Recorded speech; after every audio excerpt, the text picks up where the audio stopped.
Number one in the country. It's a team effort. And welcome, ladies and gentlemen, to Game 2 of this opening day of the 2012 Heartland Baseball Championship Tournament. Joe Rodriguez and Chad Peters here for this game between the top-seeded St. Mary's Rattlers against the number 4 seed Arkansas Fort Smith here at Incarnate Word's Sullivan Field. An interesting day already shaping up as number 2 seeded and nationally ranked St. Ed's was upset by Newman in Game 1 today, 8-4. Just a great performance by Newman. St. Ed's now falls into the losers bracket. St. Mary's trying to prevent a similar upset. Perhaps most on our minds is just trying to get this game in without any weather delays. The clouds starting to form a little bit. Some rain spotted in the city nearby, but so far so good here. And Joe, St. Mary's has been ranked as high as number 1 in the nation, number 2 and 3 in number of polls now. And suffice it to say, a lot of expectations here for the Rattlers entering this tournament. Indeed, the successful season, they went 41-8 on the year as Carl O'Neill fires the first pitch high for ball 1. And really just time for it all to come together and see how the Rattlers do. First things first, they have this Heartland Conference title, and I know you and I discussed, you think the Rattlers might come in here a little bit complacent possibly, or what are your expectations for this Rattlers team? Well, I'll tell you, I think that's probably been Coach Meagle's primary message, is not to do that very thing, because it's widely assumed that St. Mary's has little at stake in this tournament, that, being so highly ranked number 2 currently in the region, that they're essentially guaranteed a bid into the regional tournament. But it's been Coach Meagle's mission to not allow his players to really hold on to that belief. And it was funny because at the coaches meeting earlier this week, the coaches were kind of like, "Look, Coach, you're guaranteed a spot in this." He's like, "Oh, hold on, don't be saying that. That's not what we're trying to think entering this tournament." And so St. Mary's has to come into this with that mindset, that fire that the rest of the teams are playing with. As Curtis Clark grounds out to Raygoza there. Curtis Clark, the leadoff man, he'll be followed by Penn Kozma in this game. After him, Jordan May, Ben Smith, Nick Gum, followed by Christian Allen, Gordon Miller, Adam Baker, and Ryan Gross. As that ball is hit into right field, McElroy settles under it, makes the catch, and 2 away quickly here for the Rattlers. The Rattlers starting pitcher, Carl O'Neill. O'Neill 11-0 on the year with a 1.91 ERA. Just an outstanding player and all, an amazing pitcher. 7 complete games on the season. And a dominant pitcher.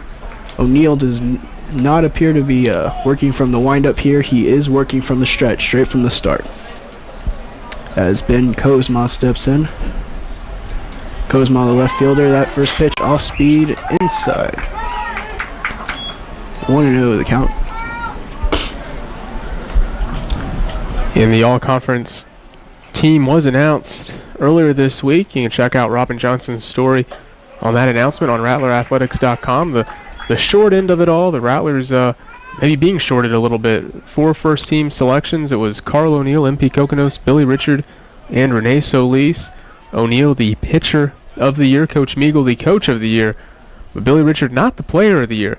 A little bit surprising in the sense that his numbers basically matched up stat for stat with the Ultimate Player of the Year, Adam Schenk. Had as many hits, just a few less RBIs, but he's the leadoff man. You don't expect a lot of RBIs out of that position. Led the conference in runs scored, tripled Schenk's number of stolen bases on the season, and was a highlight reel player out in center field. Also shorted in the Gold Glove category.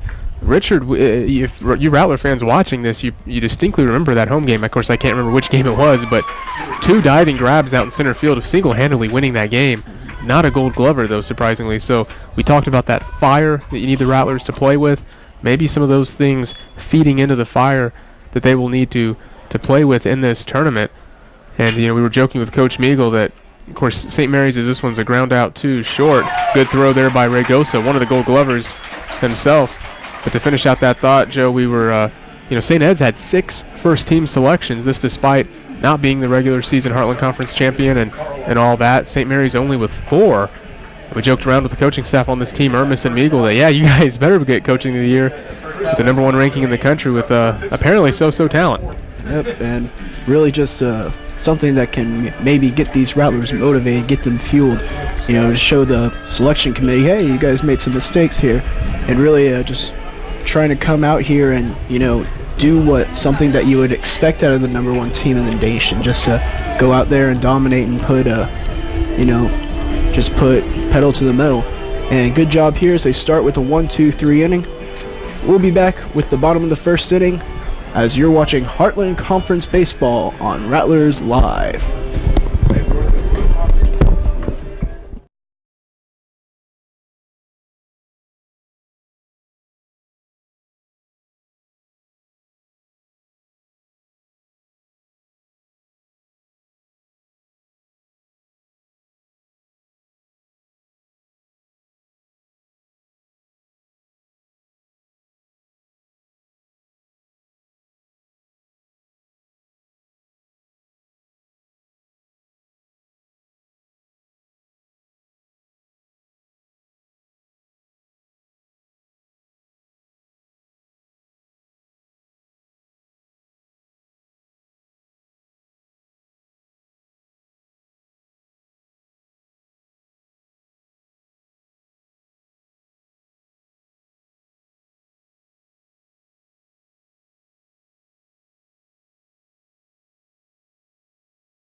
You're watching Rattlers Live on Street.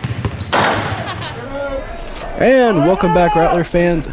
Billy Richard digs in as he will be leading off for the Rattlers, playing center field. Muchagimba after him playing left. So that first pitch is fired in there.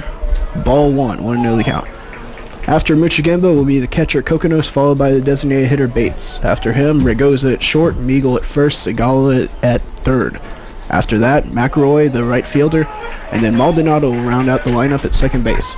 1-1, the count here for Richard, and opposing these first-seeded Rattlers will be Sam Malloy.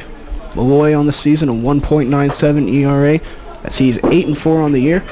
Started 14 total games, completed 3 of them. Also with 67 strikeouts on the year and 82 1/3 inning worked. Richard 2-1 with the count here as he takes that ball right up the middle for a leadoff single.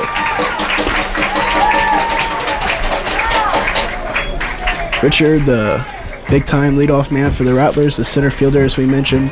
Great athlete. As now the left-handed batter, Derek Muchagimba, will come to the plate. We'll see if a bunt will be in the works here, as usually the signature of the Charlie Meagle managed team. So Tansy was swinging early. He was, fouling everything down the third base line.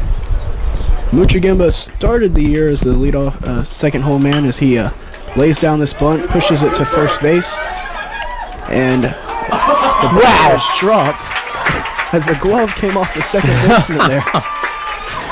Joe, I don't know if I've ever seen something like that. I don't think I have either. And I hope our viewers could see that, but what was it? As the first baseman went to make the tag, his Richard or Muchagimba literally took the glove right out of his hand, and the ball went flying in an opposite direction.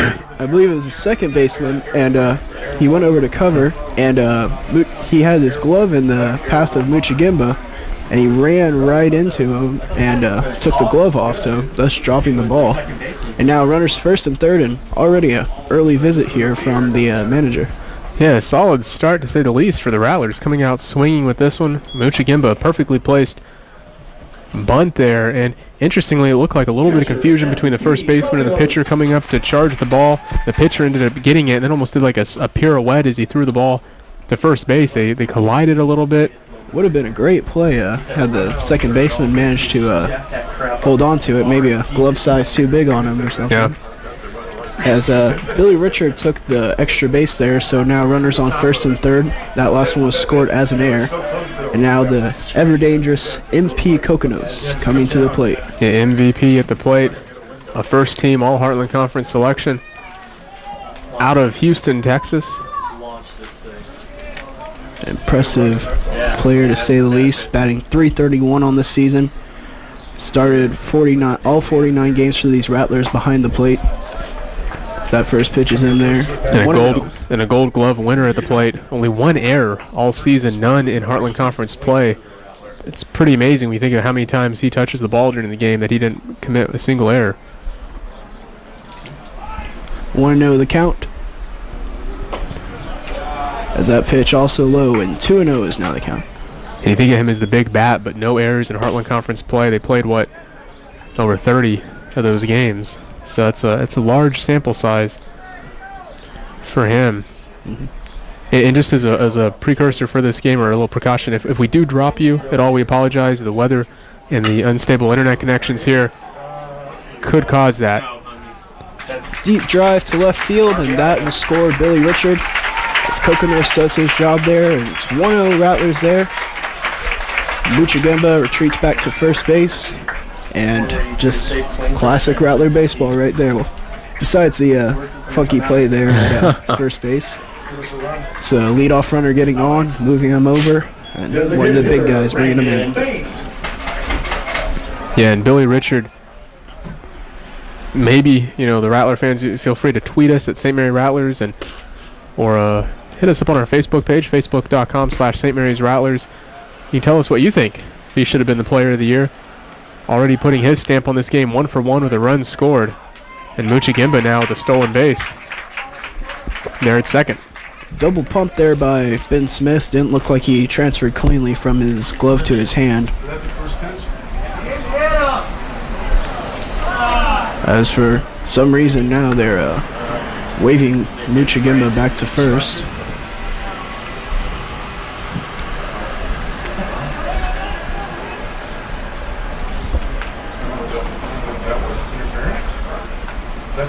And the umpires are going to come in and talk this one over a little bit. They might be discussing interference here on Bates on the throw, but nothing happened that I saw. And if Bates were interfering, then he would be called out. And he is. He has been called out. So that's the second out of the inning then. As shortstop Esteban Regoza now comes to the plate. Interference called on Bates. As Muchagemba again takes his lead from first. Fort Smith closed out its regular season against Newman with the chance to secure the third seed and avoid playing St. Mary's in the opening round. They really dominated the opening two games. They run-ruled Newman, in fact, in Game 2, but they dropped the Game 3 to settle in as that number 4 seed. That pitch is outside, 1-1 now the count. And this is their first year as an eligible member of the Heartland Conference. They were a provisional member a year ago. Really very, very competitive across the board in pretty much every sport. And they did steal one against St. Mary's early in the year, but lost the season series 5-1. It's a check over on Muchagemba at first. Muchagemba on the year, 6 of 6 on stolen bases. As that pitch is lifted up down the first base line and will just get out of play.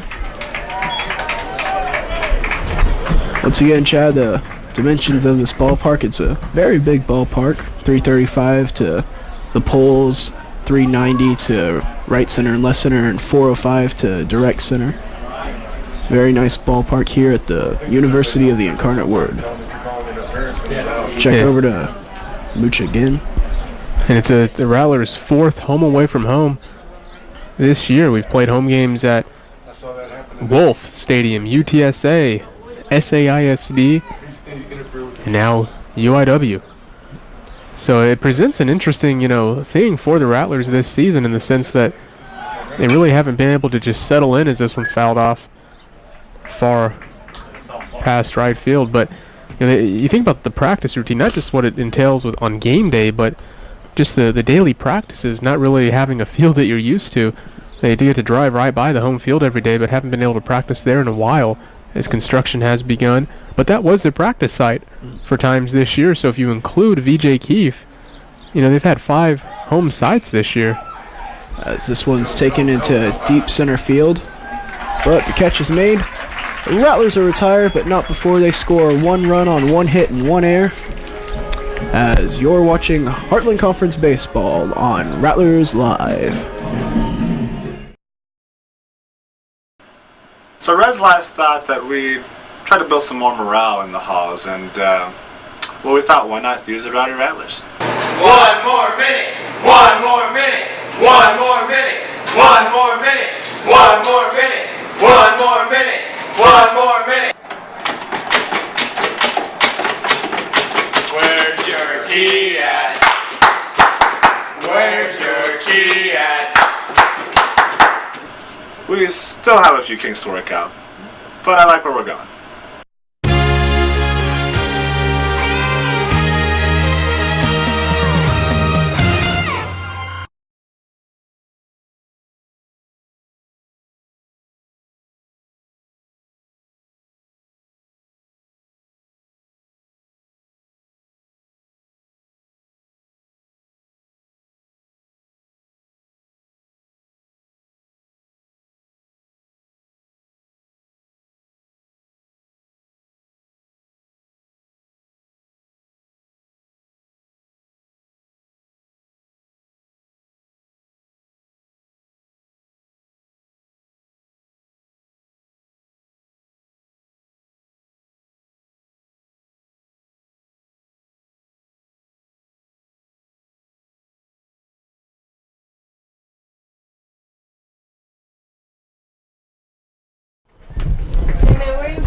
And welcome back as we get ready to start the second inning. Ben Smith will lead off here, followed by Nick Gum and Christian Allen, the 4, 5, and 6, as Carl O'Neill was able to work the 1, 2, 3 last inning. Starts off speed, but the curveball didn't appear to break. 1-0 the count here. This will be the first time all year Carl has pitched a 9-inning game. So we'll see if he can go the distance, or if not, how far he does go. But he's been phenomenal this year. That 11-0 record you were talking about, the pitcher of the year title. He was rocking a .4 ERA for really, half the year. Had 2 rough outings. One against UTPB, he gave up 6 earned runs, I believe. And moved his ERA past that 1.0 needle. But still just a tremendous season, and a candidate, really, for all region. And really just a spectacular pitcher. 1 week was named the National Pitcher of the Week, as that pitch is thrown in there. Strike 3 looking, as Ben Smith walks away shaking his head.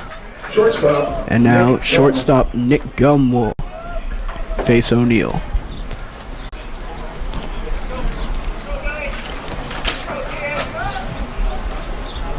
Neal, of course, with probably 2 or 3 pitches he likes to go to for that strikeout. That he likes that curveball and then the fastball, and every now and then he'll throw a changeup, but just really a very good pitcher.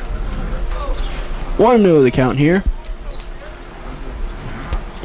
as O'Neill comes to the plate. That ball's high. It's 2-0 now.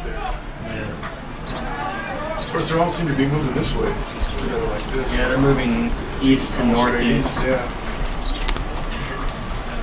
1 away here, and the count is now 3-0. So the Rattlers already have staked their claim to a 1-0 lead here, trying to move on to the winner's bracket. And ball 4 as O'Neill issues a 4-pitch walk. Designated hitter Christian Allen. O'Neill, while he does strike out a lot of players, also leads this Rattler team in walks. He has 41 walks on the season, which for the amount of innings he's pitched, 80 isn't too terrible. I mean, it's versus 84 strikeouts, so still well over a 2 ratio. So that pitch is thrown in there for a strike.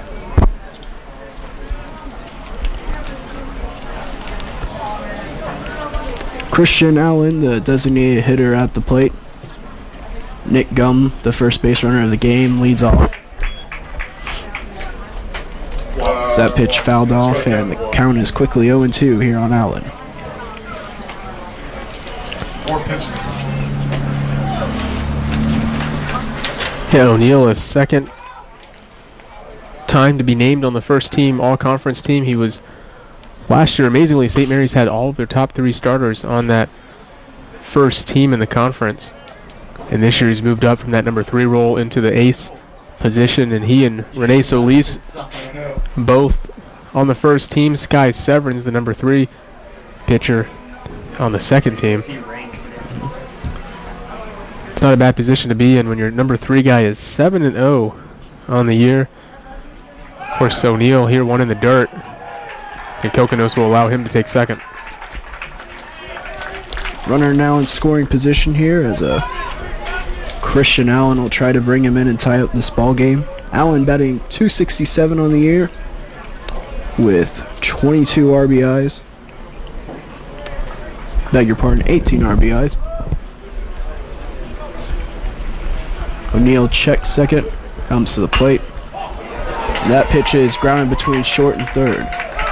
Muchigimba fields it, comes up throwing. The runner will not try to score, as runners will now be at first and third with 1 away here.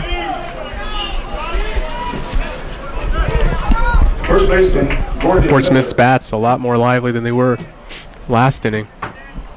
Here with runners at the corners, a chance to even this ball game up with a well-hit ball here. As Gordon Miller, the first baseman, now steps in. Miller on the year batting .231. He has 12 RBIs. So that first pitch also is in the dirt, 1-0. Rattlers playing at double play depth here, hoping to get the double play ball and get out of the inning. So here's the pitch, and it's fouled off and count is even at 1.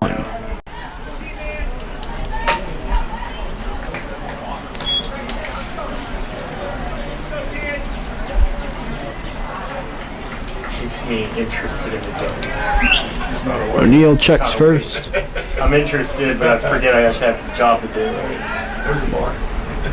Under new rule. Yeah. As O'Neal fakes to third, fakes to first. I don't think it's a rule yet. I think they're just talking about it. So here's the pitch. That ball's low and 2-1 the count, and MP Kokonos now coming to talk to Carl. Any response?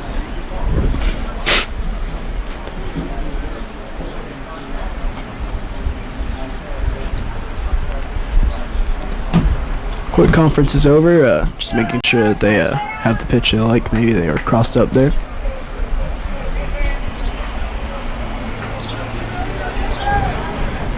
Great opportunity here for the Lions.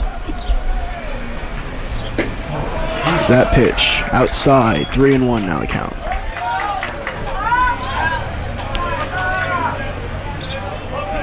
think we're about to get a visit. Yeah. Needs to.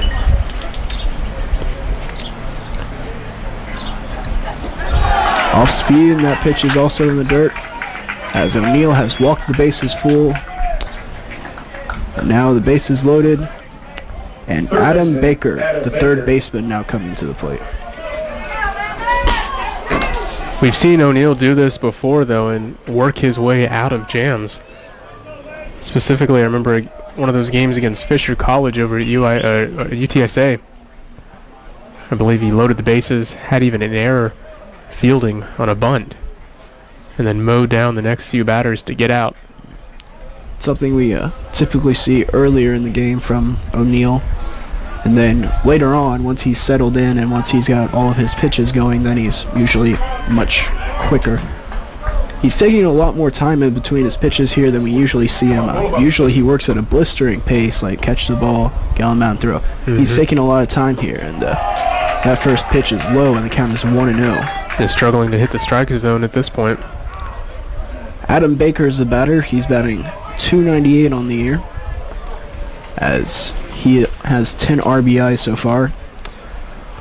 The number 8 hitter in this lineup. That pitch also ball 2. And Ermis is up out of his seat and walking out onto the field at this point Incredibly patient. for a little bit of a mini conference here in the top of the second inning.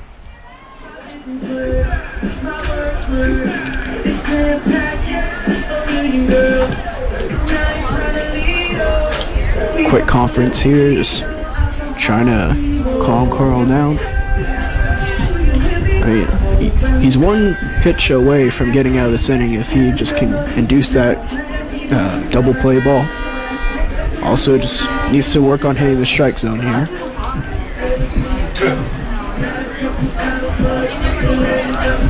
Conference is broken up.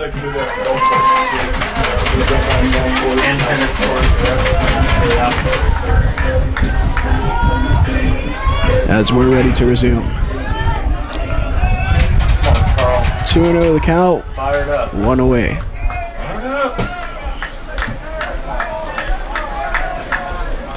Corners playing in. Center infielders are playing for the double play ball as Carl throws a strike on the outside corner.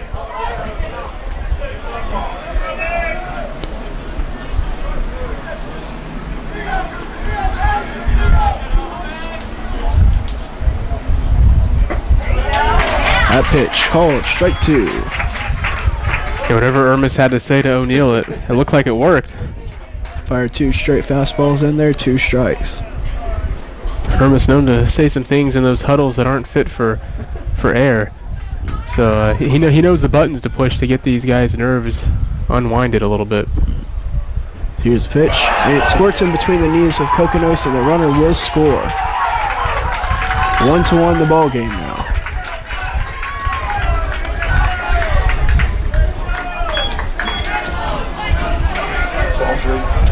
As the Golden Glover, MP Kokonos uncharacteristically allows the ball to square in between his legs. And now the score 1-1.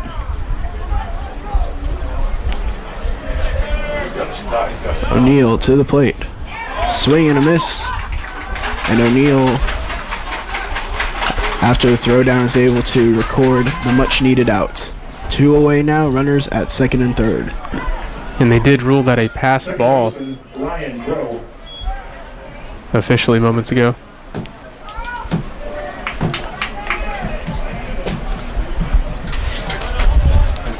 Ryan Groh, the second baseman, now coming to bat.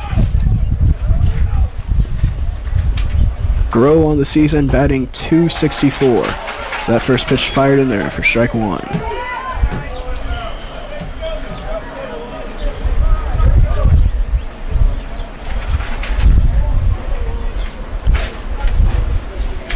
O'Neill trying to do damage control here. Is that pitch just out of the zone? 1-1 now the count.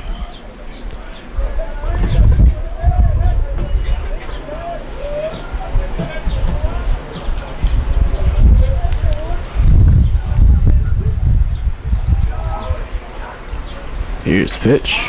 Swung on and missed. 1-2 the count. And O'Neill now just 1 strike away from getting out of this jam.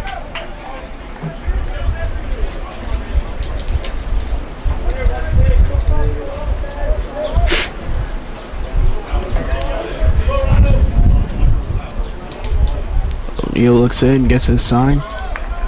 Here's the pitch. A little bit high and outside. 2-2 now the count with 2 away.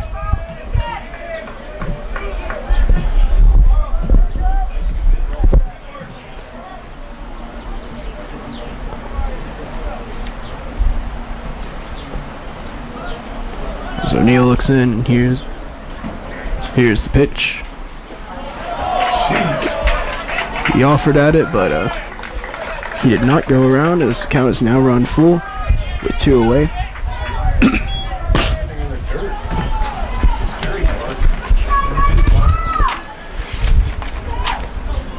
And it's worth noting this is the Rattlers' first game since April 28th. Last weekend they did a little intra-squad scrimmage over here at UIW just to try to get some live action in. But it's been a little while since they last played as O'Neill walks another. And of course that delay prolonged an extra day with the rainout of what would have been the opening day of this tournament on Thursday. As now the number 1 hitter, Curtis Clark, will come to the plate. Clark flied out last inning. So he's going to try to put the Lions in the lead here. Here's the pitch from O'Neill. Outside, 1-0 the count.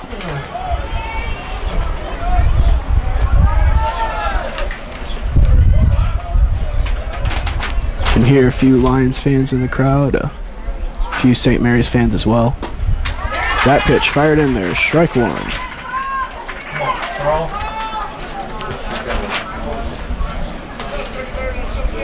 Make an old man out of me. Not all of them. Carl O'Neill having to battle here. He's got to be approaching, if not over, 30 pitches for the inning.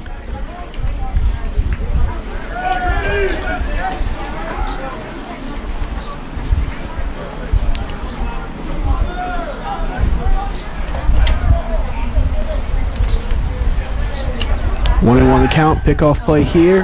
Got him. And the Rattlers able to get out of the inning. Mario Maldonado applies a tag. 1-1 the score here. Amazingly, only one hit given up that inning, as the Rattlers now try to come back in the bottom of the second inning. This is the Heartland Conference Baseball Tournament on Rattlers Live.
And welcome back, Heartland Conference fans, as Tyler Meagle will lead off here, the number 6 hitter. He'll be followed by Yvonne Segala and then Josh McElroy.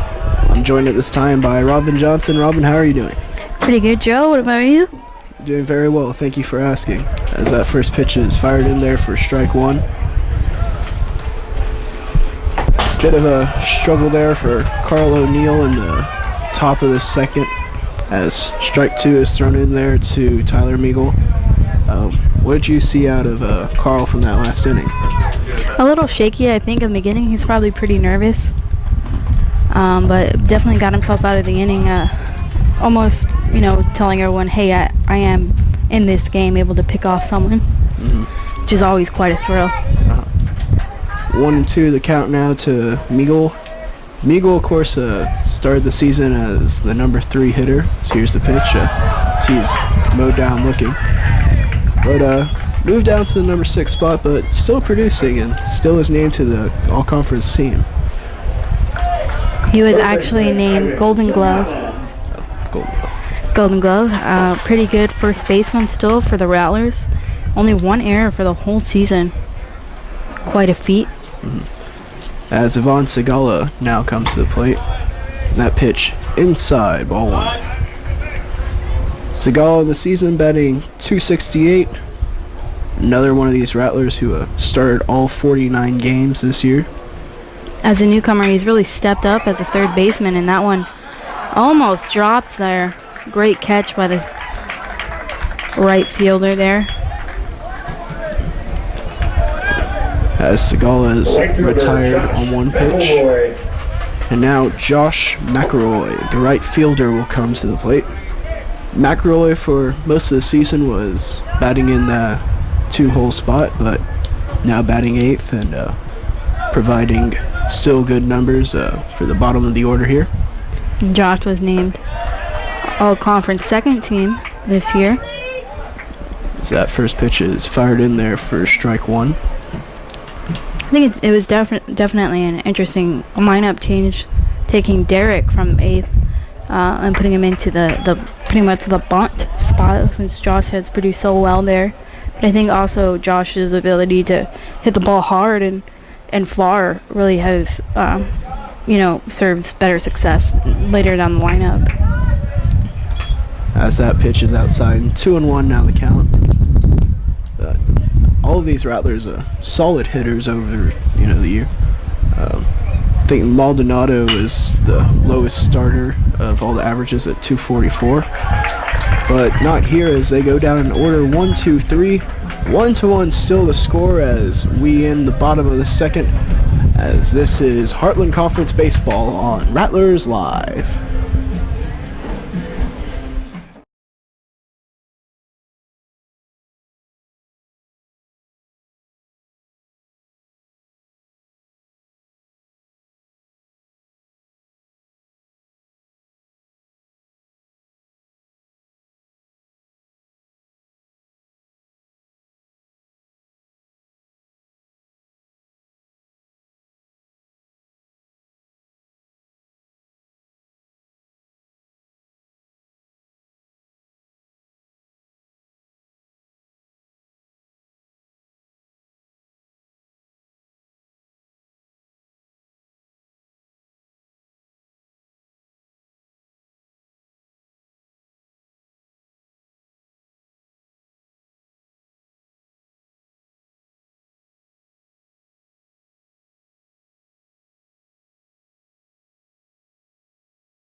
And welcome back everyone as we get ready to start the top of the third inning.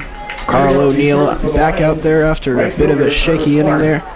Was lucky to get out of that inning with only giving up 1 run. Curtis Clark was at bat when the pickoff play occurred, so he will have a fresh count as O'Neill deals a strike. Good to see, huh? Yeah, definitely, especially with Carl, you really want to see strikes first. Getting ahead in the lineup. That one is ball 1. As you were mentioning, looking a little bit shaky there in the second inning. Came out great. Got the 3 up, 3 down against Clark, Cosma, and May, who we'll see again this inning. Hopefully, O'Neill can settle himself down here and produce a similar type of outcome, as the count is now 2-1. O'Neill to the plate. That ball is chopped to third, sorry. Segala pulls Tyler Meagle off the bag, but he's able to acquire the tag. 1 away here. Just, little appearance of why Tyler got that Golden Glove Award this season. Also a good play by Segala there. Yeah, nice grab, backhand. Segala's been really great this year for the Rattlers.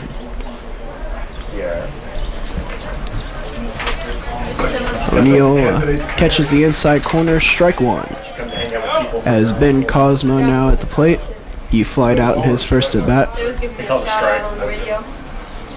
I figured. I'm surprised you didn't end up getting interviewed. O'Neill bounces that one in. 1-1 now the count. It's a little concerning that Carl's balls are hitting the dirt. But I think if Carl just settles down a bit, gets a few strikeouts under his belt, I think he'll start to settle in here. As that ball is blasted past Segala and is in the corner, so the extra bases. Muchigimba comes up throwing. It'll be a stand-up double for the Lions.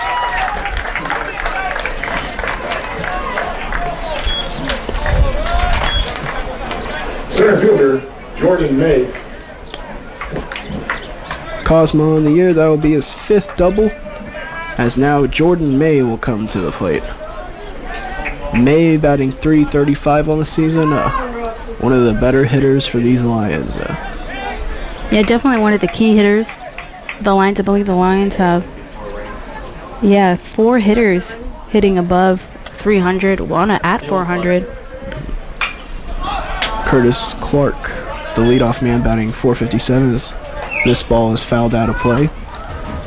Kokonos gave it a look, but now just retrieves the ball and throws it back to O'Neill.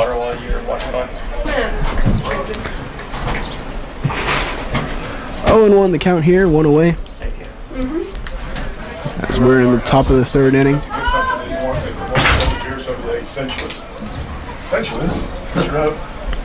Cosmo leads from second as that ball is lined foul down the first base line.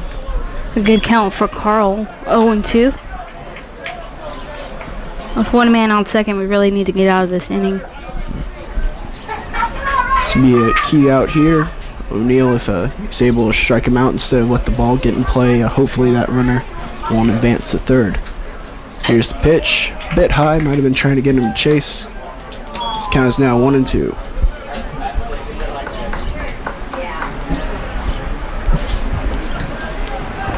The lights are on now as we start moving more towards nighttime.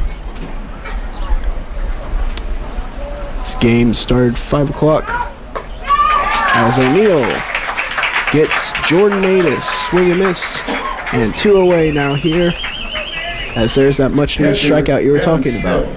I think now that's Carl's 4th strikeout or 3rd strikeout of the game.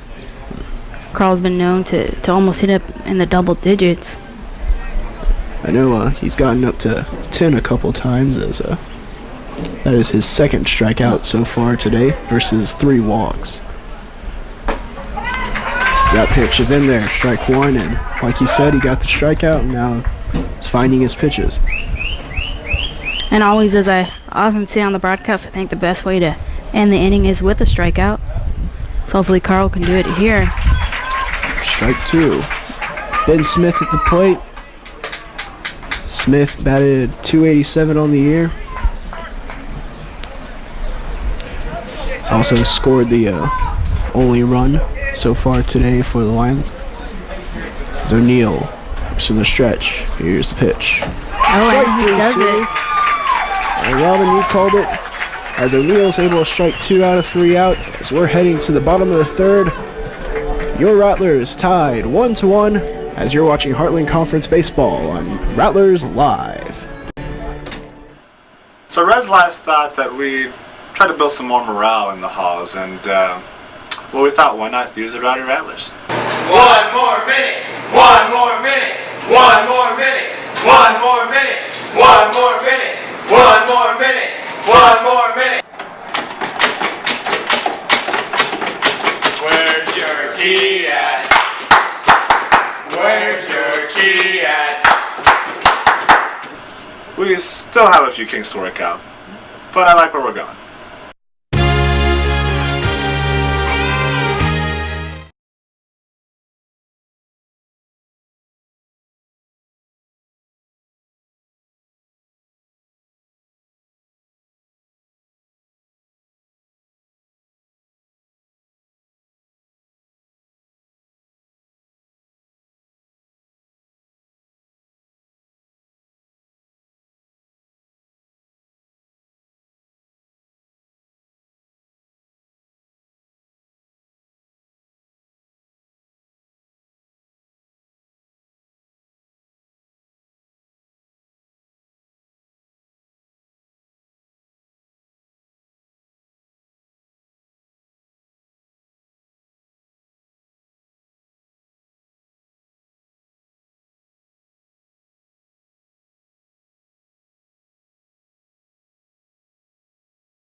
And welcome back, fans, as Mario Maldonado, the second baseman, will now take his first swings of the game.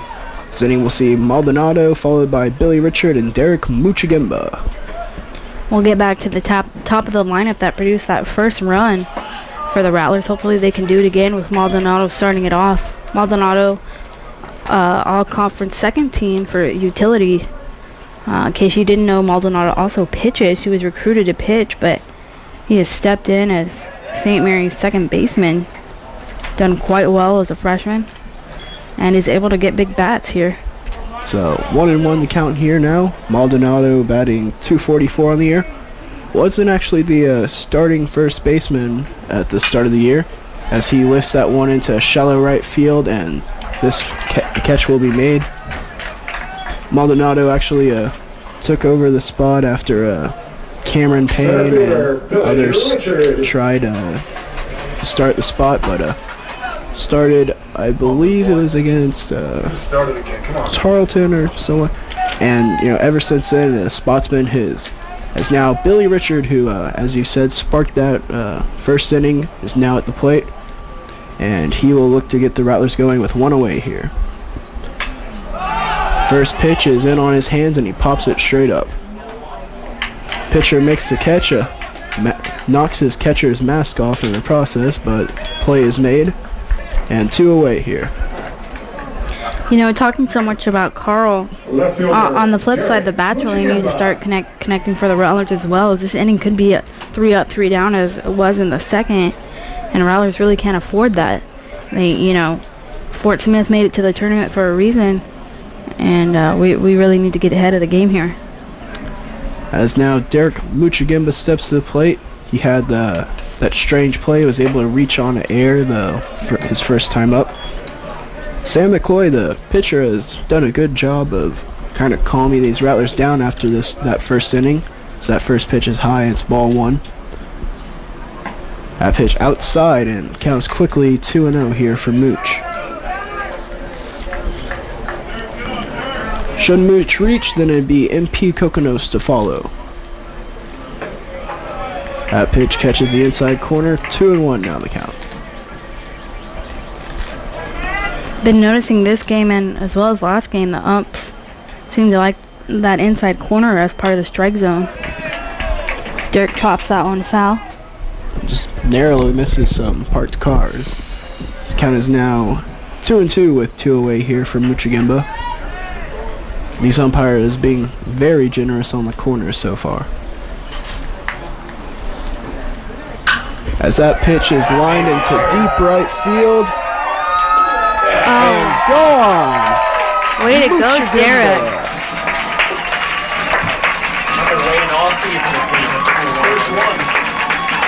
Muchagimba chooses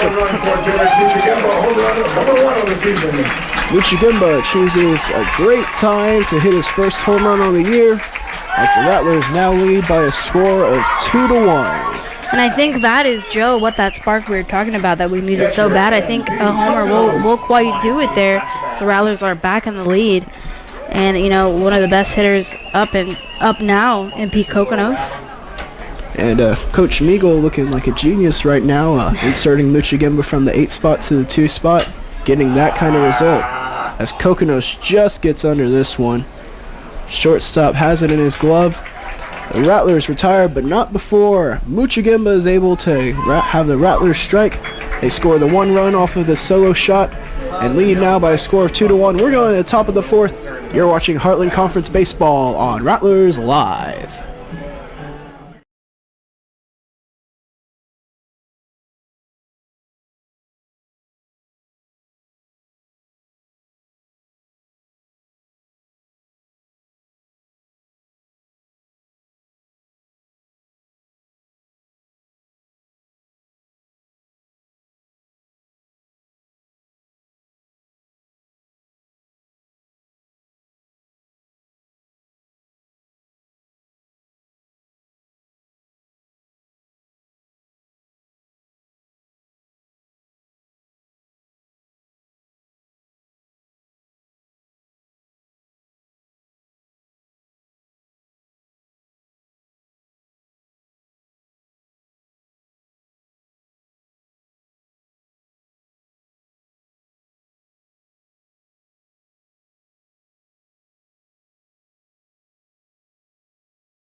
And welcome back to Sullivan Field as we're getting ready to start the 4th inning.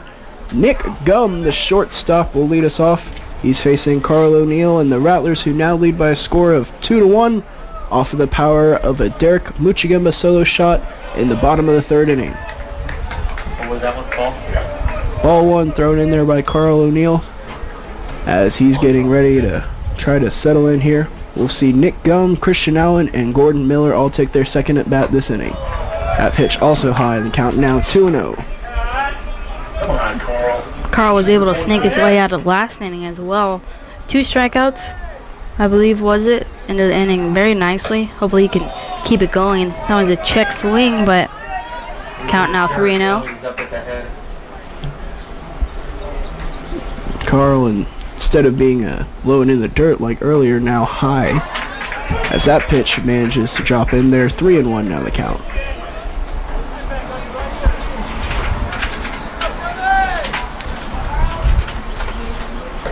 That pitch is inside, and Nick Gum reaches base. And now Christian Allen will come to the plate. O'Neill, I believe that is his 5th walk so far this game. As now Christian Allen, the designated hitter, will come to the plate, batting .267 on the year.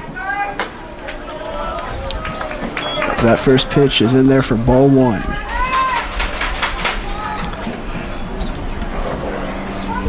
And another visit now coming as MP Coconos. Tyler Meagle will head over to the mound.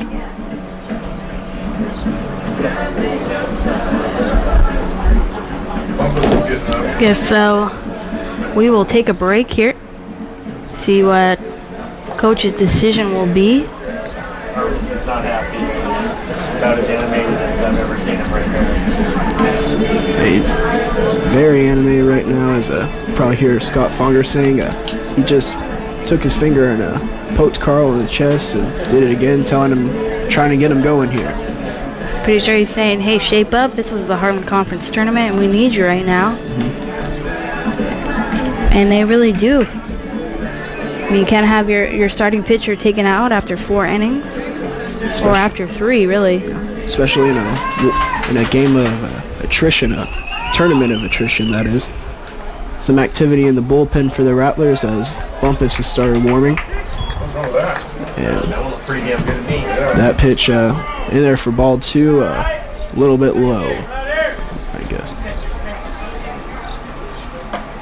As that pitch manages to catch the outside corner, 2-1 now the count. Rattlers can still pop a double play here. Pretty good at that, but strikeout would be the most desired. And Carl's sake. Runner goes, Coconos comes up throwing right on the bag. Out at second. As Nick Gum is sent back to the dugout. Strike 2 as well on Christian Allen, as the count is now even at 2-2.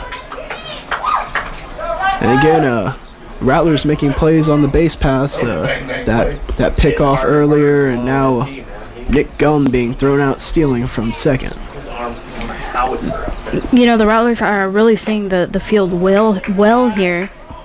And it's already turned 2 outs. So hopefully they will continue to do the same throughout the game. And they've come at pretty crucial times. I think that was a crucial out for the Rattlers. That one was popped high to Esteban. Changes to Derek. He takes that for out number 2. As now the Rattlers have 2 away with nobody on the base paths. First baseman Gordon Miller. As now the first baseman Gordon Miller comes to the plate. I think Coconos might have just made a play that gets O'Neill going. So this pitch is popped up. A lot of foul ground over on that third base side, but still manages to get out of play. The count is 0-1.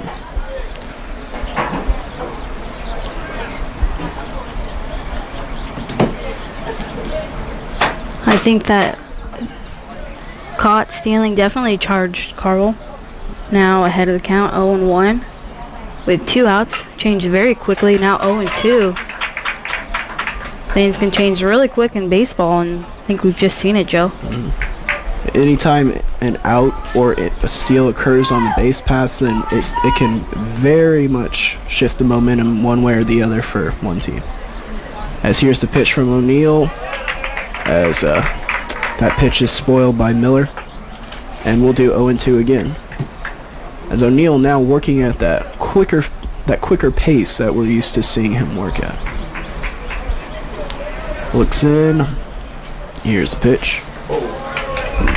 Outside there, looks like it might have been a waste pitch. As the count is now 1-2. Yeah, as you mentioned earlier, Carl seems to be taking a little bit longer in his windup than we're used to, but it seems like it's kind of back to the way we're used to. A lot quicker, a lot sharper. As Carl took something off that one, but just missed outside. His count is now 2-2. He's thrown that outside corner the past 2 times. We'll see if he comes back inside here. There it is, off the hands, but foul down the third base line. Almost dropped in for a bloop single. As we'll do 2-2 again with 2 away here. Yeah. Sun's back out. Yeah. Looks pretty good. Off to the northeast, northwest. This deuces across the board. 2 balls, 2 strikes, 2 outs here. So O'Neill looks in. Time called by the batter. Gordon Miller trying to be comfortable there at the plate.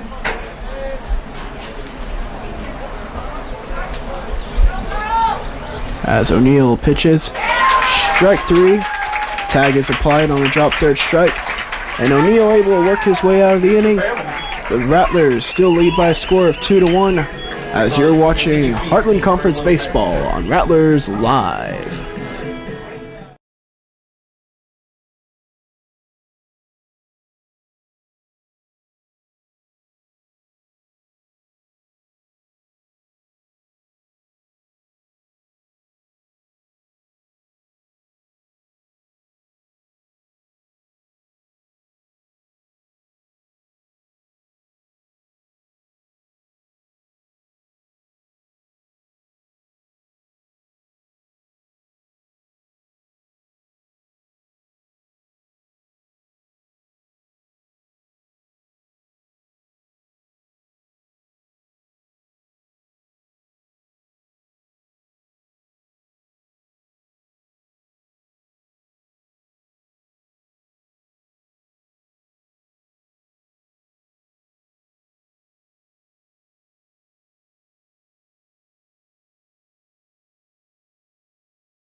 Designated hitter, Brandon Bates. And welcome back for the bottom of the 4th inning.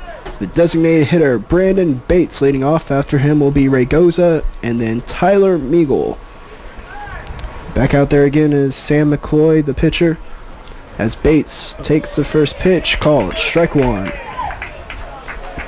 Bates had an unusual at-bat in his first, called interference on the throw. On what appeared to be a Muchagemba stolen base. As that pitch is called ball 1, 1-1 now the count. Bates so far on the year batting .352.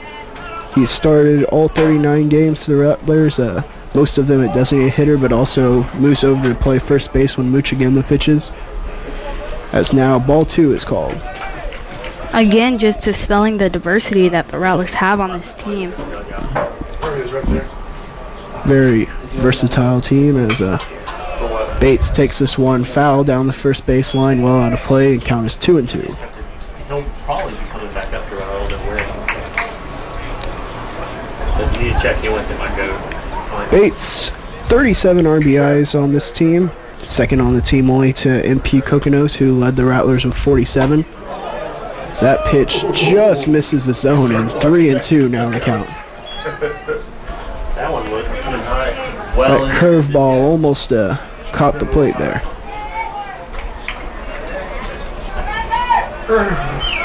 Bates has done so great as a designated hitter for the Rattlers. Named second team as that one is. Shot hard and just foul there. Bates was thinking extra bases, maybe 3 if that had landed fair.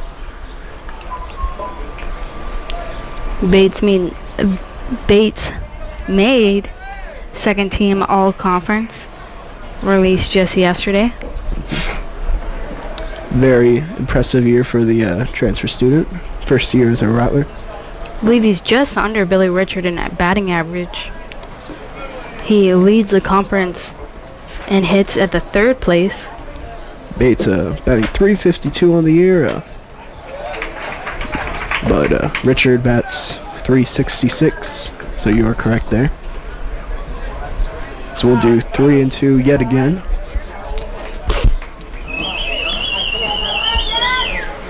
Bates steps out for a second and adjusts his helmet. Brandon, get started here. And here's the pitch. Bates shoots one right back in the Nice pitcher. base hit there. McCoy actually managed to get a glove on that one, but still shot into center field as Bates has a leadoff single here for the Rattlers. Gotta wonder how fast that ball was coming back to the pitcher. Yeah. A hot shot right there. As now Raygoza will step to the plate.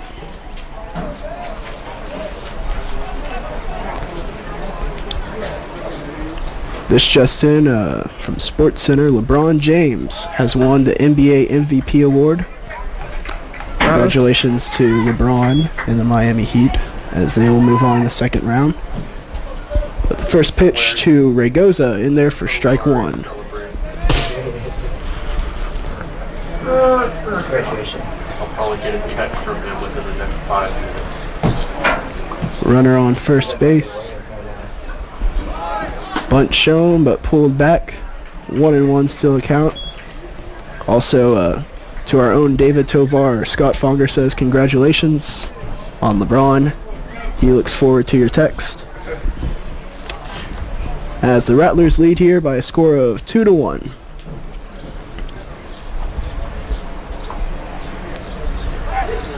Bates with the lead, but goes back to first on the throw over. That would be nice. I think definitely what we've seen with the Rattlers all year is once it gets going, it really gets going here. As that pitch is They're giving you an out. a ball. 2-1 the count now. If you want to see a replay of Derek Muchagamba's big homer, Chad Peters was able to capture it on video. Should be posted to the Rattlers site within a few minutes. As the bunt is laid down by Raygoza, runner will advance. The throw almost took the first baseman covering off the bag, but Raygoza is retired, gets the sacrifice. Bates moves to second, and now Tyler Meagle will come to the plate. Struck out looking in his last at-bat. Hopefully can get something going here. Very similar familiar situation, I should say, for Meagle. The leadoff man getting on, second man bunting him over, and now Meagle with a runner in scoring position here. It's easier than trying to trim a straight line. You know what? Meagle again tied for the lead with this team in doubles as he hit 14. Also 26 big RBIs on the season. As that first pitch is a ball. 1-0 the count. And I get paid more. You should give me a raise. We'll do that right after the university gives us all a raise. Big ones. As Meagle, big swing there and a miss.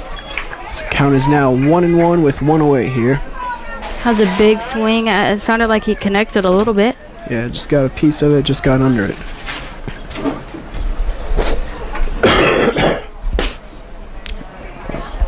Count now 1-1.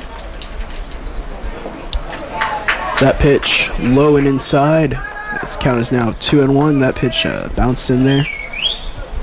And now Sam McCloy will look to try to find the strike zone here as Meagle finds himself in a favorable count.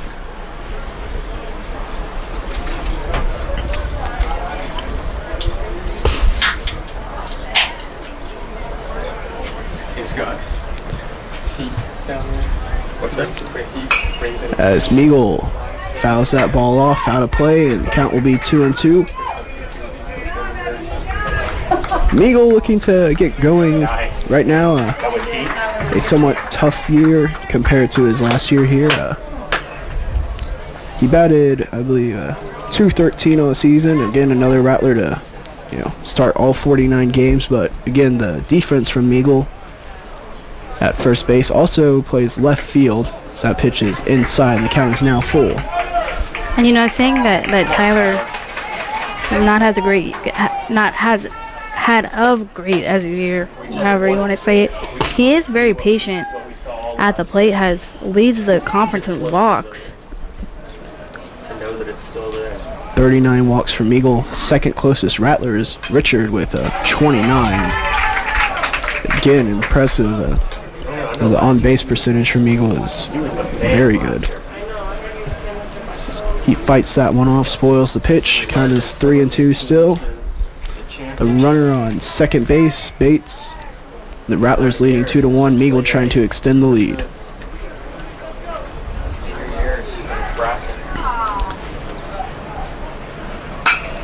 Meagle shoots one to first. Bates will move over to third on the ground out as Meagle is retired, but the Rattlers have a runner now 90 feet away from scoring, and Ivan Segala will step to the plate. Third baseman, Ivan Segala. I don't think he pulled the bat from his shoulder his first at bat. I know. Recalls right. Segala batting .268 on the year. The Rattlers are definitely going to need more than a one-run lead here, I think, to win this game. Definitely need to get Segala in. Prime opportunity right here. Good hitter, Ivan Segala at the plate. O'Neill has looked better over the past 2 innings, but still be nice to get this runner in right here. Get Carl more breathing room, if you will. So that first pitch is off speed, called strike one.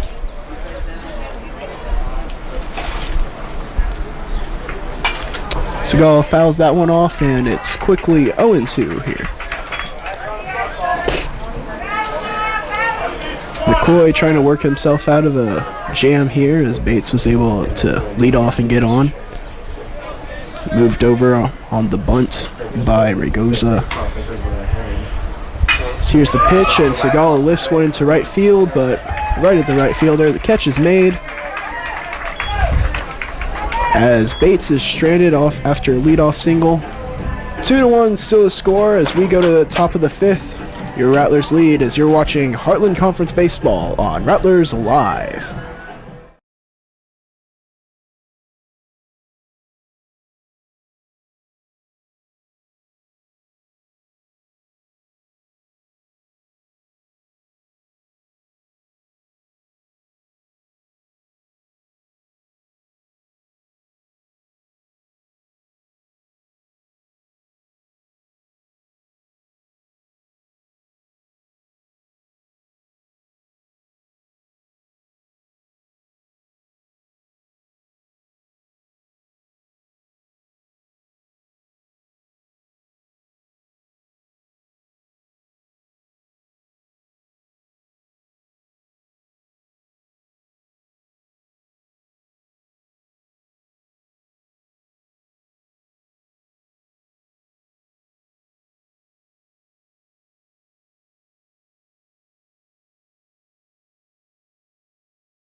And welcome back, Rattler fans, as Carl O'Neill is back out there to start the top of the 5th inning.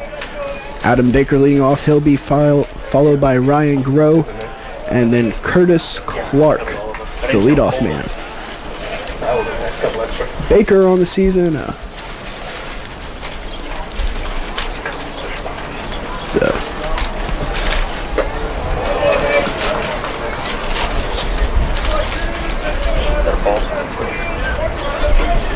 Count now 1-1 for O'Neill.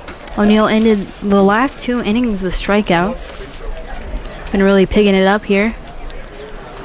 It's Baker batting .298 on the season as that pitch is called a strike, and the count is now 1-2. Also, over the past 2 innings, O'Neill with 3 or 4 strikeouts. His command has gotten better. So the Rattlers able to get the lead back from him. As that ball is grounded to Ragosa, over to first in time, as the first batter is retired. Carl only given up 2 hits so far. You know, well, we're always saying, you know, this whole game we've been saying Carl needs to get in the game a little bit, but he's only given up 2 hits, 1 run. The main problem that we've seen out of Carl so far is the loaded bases. The walks. Yeah, the walks. I believe he has more walks now than strikeouts, but hopefully he can get it going. It's count now 0-1, already 1 out on the inning. It is the top of the 5th here. Rattlers still lead it 2-1 after a big solo home run from Derek Muchagimba, his first on the season. That pitch is high as Ryan Groh now has the count at 1-1 with 1 away. And that Derek Muchagimba home run will be posted to the Rattlers Facebook, as well as I believe the YouTube page. We got Chad Peters in there with the crowd capturing that video for us.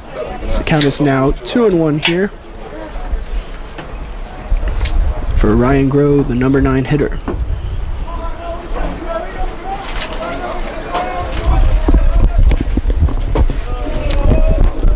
Pitch a little bit low, and count is now 3-1. As we are now joined by the before mentioned Chad Peters. Chad, how are you? Doing good, Joe. You? Very good, thank you. Doing better now that the Rattlers are back up. We were down there in the dugout there as Derek Muchagimba hit that solo blast earlier. And after the end of the inning there, Carl O'Neill came back into the dugout and told him, hey, you're leading the Heartland Conference tournament in home runs now. So a nice exchange there. O'Neill also is interesting to watch him. He's settled down quite a bit. But Bumpus is warming up, and he started warming up about last inning. Irmis looked over there and told Slusher, one of the backups reserves on this team, to tell Bump to get ready. But Carl kind of pulled it back together, ended the inning strong. And we'll see how long of a leash he has. You guys are talking only 2 hits given up this game. You know, it feels like he's kind of lost control of it at times, but still a pretty good performance turned in by the junior. As that pitch is thrown in there, 0-2 now the count quickly. And again, Carl hasn't really pitched too poorly in regards to giving up hits. It's just the walks, and it's the amount of pitches he's thrown. It just seems like the innings are longer as he manages to get Curtis Clark to chase on that one and retire him, and 2 away now. And I mean, in saying that, after that walk, he had 3 straight strikes. Can't get much better than that with 2 outs. Now, Ben Cosma, the number 2 hitter, left fielder coming to the plate. O'Neill checks over to first. O'Neill's been good at checking. Already has 1 pickoff, 1 caught stealing on part of MP Cocono. So the Rattlers have been really good at seeing the field, seeing the runners on the field, enabling them to advance. As that first pitch is thrown in there for ball 1. Second one hit right to Ragosa, over to second, and the side is retired as the Lions strand 1 runner. Rattlers still lead by a score of 2-1. We're heading to the bottom of the 5th as you're watching Heartland Conference Baseball on Rattlers Live.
And welcome back, Rattler fans, as Josh McElroy will lead off the bottom of the 5th inning here for the Rattlers. Rattlers leading by the score of 2-1, again off the power of the Derek Muchigemba solo shot. This inning we'll see McElroy, Maldonado, and Billy Richard.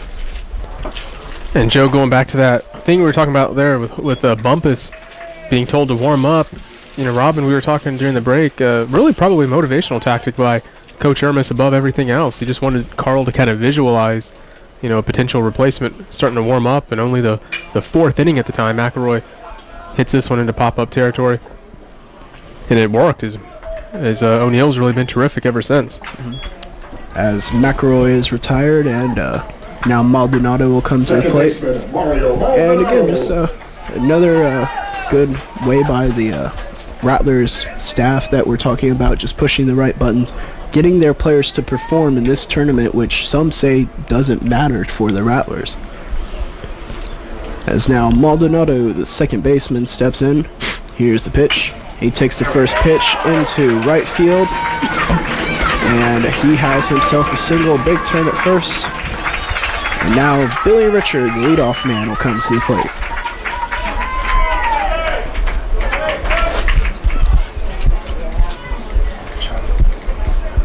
Center fielder, Billy Richard. Richard was able to get on in the first inning, eventually came around to score. Gave the Rattlers their 1-0 lead.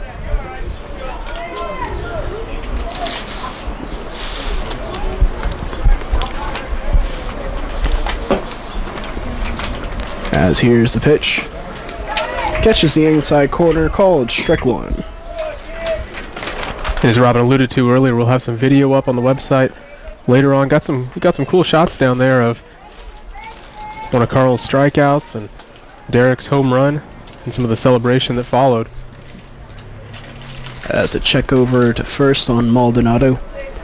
Billy Richard batted .366 on the year with the 8 home runs, tied for second best in the Heartland Conference.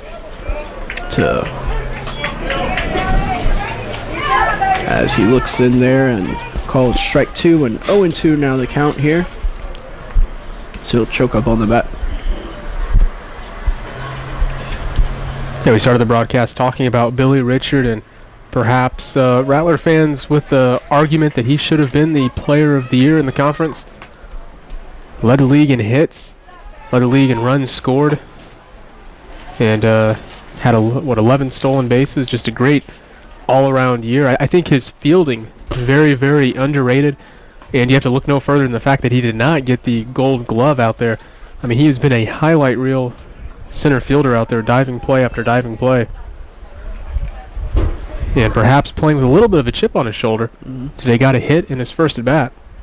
Yep, just overall the catalyst for this Rattler team as he slaps one towards short. The shortstop manages to knock it down, but won't have a play, as Billy Richard manages to find a hole there, and the Rattlers now have runners first and second, and Derek Muchigemba, so far the hero of the game, if you will now come to the plate.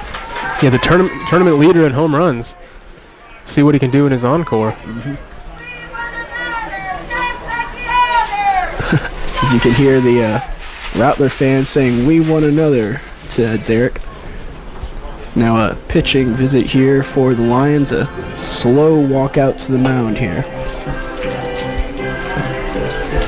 No one warming in the bullpen yet for the Lions, but so should just be a quick visit.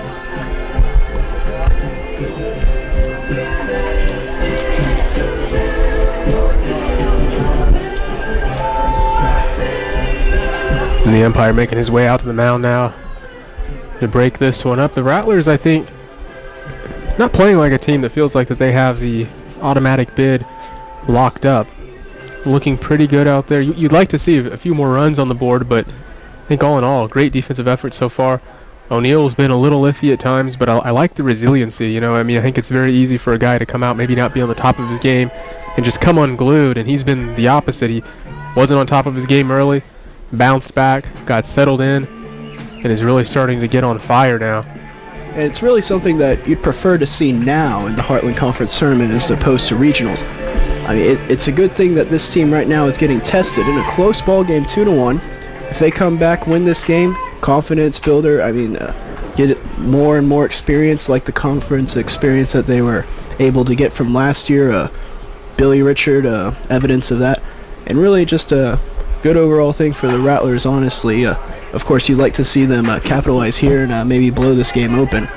As Derek Muchigimba shows bunt, pulls back, 1-0 now the count. I think you see here the unselfishness of this team. The guy hits a home run in his last at bat, and he's being told now to likely drop a bunt, and very willing to do so. Pickoff play, Maldonado back in time. Counts 1-0. And Maldonado, a second-team all-conference guy, undoubtedly in the mix for freshman of the year, and didn't get it, but great year being turned in by the freshman second baseman out of Laredo, Texas. An impressive campaign indeed, as 2-0 now the count. What can we expect from Maldonado in future years? Do you think they keep him at that second base spot and then pitch him when it becomes his turn and the rotation? He was originally recruited as a pitcher. Yeah, that's what I'm interested to see, is do they kind of do what they've done with Mooch, and Mooch nails it to left field, but right to the defender for out number 2. Ermis has said that it looks like he very well will be, at the very least, in the mix to secure that number 3 pitching spot next year. You know, of course, O'Neal and Solis keep the 2 top spots intact. Maybe what's up in the air is, does Mooch move up to number 3, or do you like Mooch in that 4 role? But yeah, I agree. I mean, I think Maldonado has proven way too valuable as a fielder to say that he's going to be on the field only when he's pitching. I just think he brings too much as a hitter, and also his fielding, quite frankly, phenomenal. As MP Kokonos now to the plate, first pitch, ball 1. I mean, you're a worse team if you don't have him on the field, you know, for but 1 of every 4 games. So I think that he's shown that he is such a versatile player. Unless it does any kind of, and I don't know enough about from the pitching standpoint, but unless that does anything, you know, scary as far as his arm, you don't want to subject that to the day-to-day wear and tear. But if his arm can handle it, I think you'd want him out there. You would think that with Muchigimba out there, who's, you know, playing left field when he's not pitching, those are more likely to be more difficult throws than someone who's playing from second base. But again, with the thing with Maldonado is he's so young.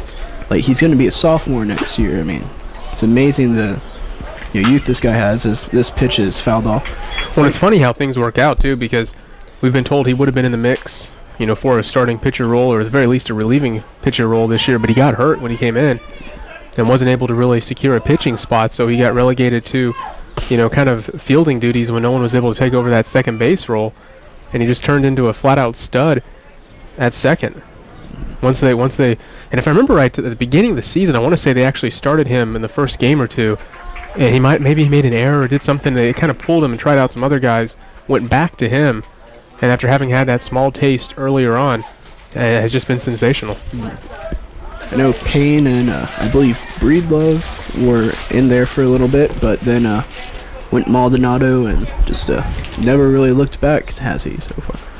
As that pitch inside, and Pete Kokonos has issued the walk. And now Brandon Bates will come to the plate. Bates, who got the base hit last time up, made it all the way to third base, but wasn't able to come around and score. Now has a chance here with the bases full. And Maldonado's freshman status really speaks to something on this team that we haven't talked about, which is the team as a whole is so young. They lose very few seniors to graduation this year. Of course, they will lose the big first baseman Tyler Meagle and the outfielder Josh McElroy, but and the 7-0 Sky Severns. But you look at the underclassmen surrounding them. You have a junior potential pitcher of the year in the region. You have a sophomore that leads the team in the conference in strikeouts and is 11-2 in Solis. Derek Muchigimba's back. You got Billy Richard back. Brandon Bates, MP Kokonos. The list just goes on and on. So next year's team, who knows, maybe even better. And that's something about the team that they thought about this year is 0-2 quickly the count to Bates. They came in from the previous year, you know, with the strong performances that they had. And this year they felt they even got better as a team, and now again getting better again, which just really speaks volumes about the coaching staff that we have. As Bates looks at that one, it's just outside, 1-2 the count. Yeah, the coaches work their tails off to to recruit and bring in the players that they do. And of course, when you hit a certain status as an elite program as the Rattlers have, you know, the program starts to recruit for itself sometimes. Brandon Bates here, bases loaded, counted as 1-2. As that pitch also outside, 2-2 the count. And we see a Rattler Player of the Year, and the Rattlers should have been Player of the Year, making their way into the stands. Emily Britton, the Heartland two-time reigning Pitcher of the Year, and Kevin Kotzer, the should have been Heartland Conference Men's Basketball Player of the Year. I believe also Allie Murray and Stephanie Prosky from the volleyball team have been here all game. And Prosky, the Female Athlete of the Year, is voted on by her St. Mary's peers. Great deal of interest amongst the athletes in this baseball team, and good to see them out here at the ball game. It's been a little bit of a Laker-style crowd today, a late arriving crowd here at the ballpark. As that pitch is fried straight to the left field. 2-1 still the ball game, but the Rattlers lead them loaded. As we will go to the top of the 6th inning, you're watching Heartland Conference Baseball on Rattlers Live.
Jordan May. I don't think I can take this anymore.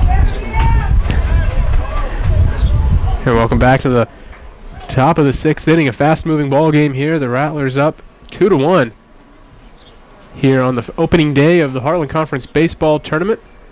We got 3 more games tomorrow, 12, 3:30, and 7, followed by the championship game, starting at 11 a.m. on Sunday here at Incarnate Word's Sullivan Field. Carl O'Neill still going strong out there on the mound. A ball 1, not reflected yet on the scoreboard, but it is a 1-0 count for O'Neill. I like that. 1-1. Am I pushing this button? It's not. Okay, now 1-1 for O'Neill.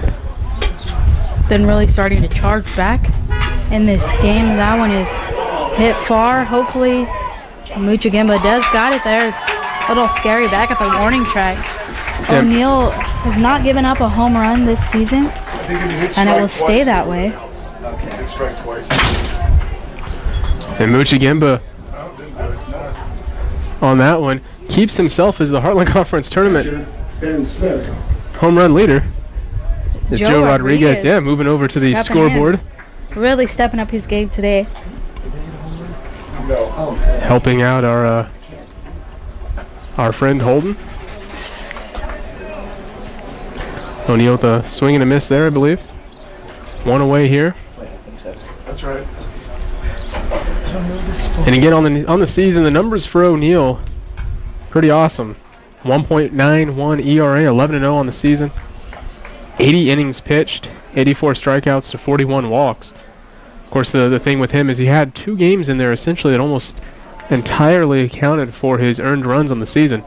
Had a .4 ERA for most of the year, and that number really made him the nation's leader. If you look at ERA compared to, innings pitched, there are a few closers obviously with a lower ERA. And I think the thing with Carl is like, we say that one is fouled off. Just out of, Whoa! Tyler goes over the fence there. Hopefully he's okay. He's hopping Jumps back over. there. See your ticket, please? Yeah, Tyler flipped over on his midsection there around the edge of the fence. And Dangerous talking play. about Carl, we say, he used to be .47 and now he's 1.91, but I mean, pitchers mostly spend the whole season trying to get down to that number, so still a great number there. It's probably as high as Carl will go. 1-2 count with one away here. Giving up 2 hits on the day. Rattlers with 5 hits. This one blown outside.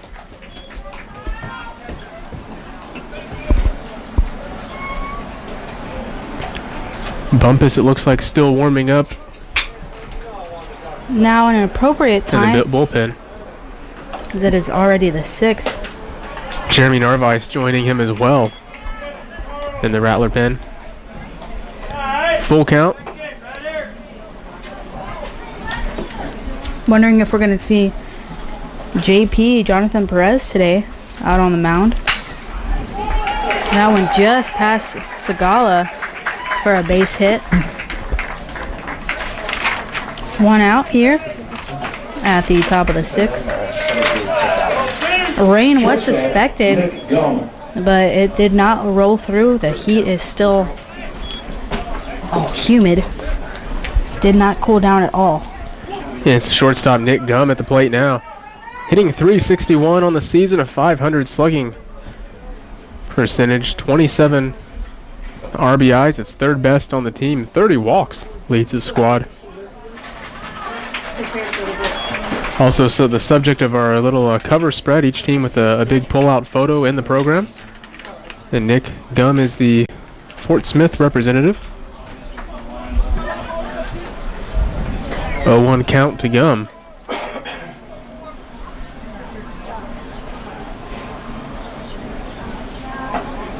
That one looked pretty from up here, but be a 1-1 count now as that one was called ball. 1 runner on. Rattlers still lead it 2-1 here in the top of the 6th.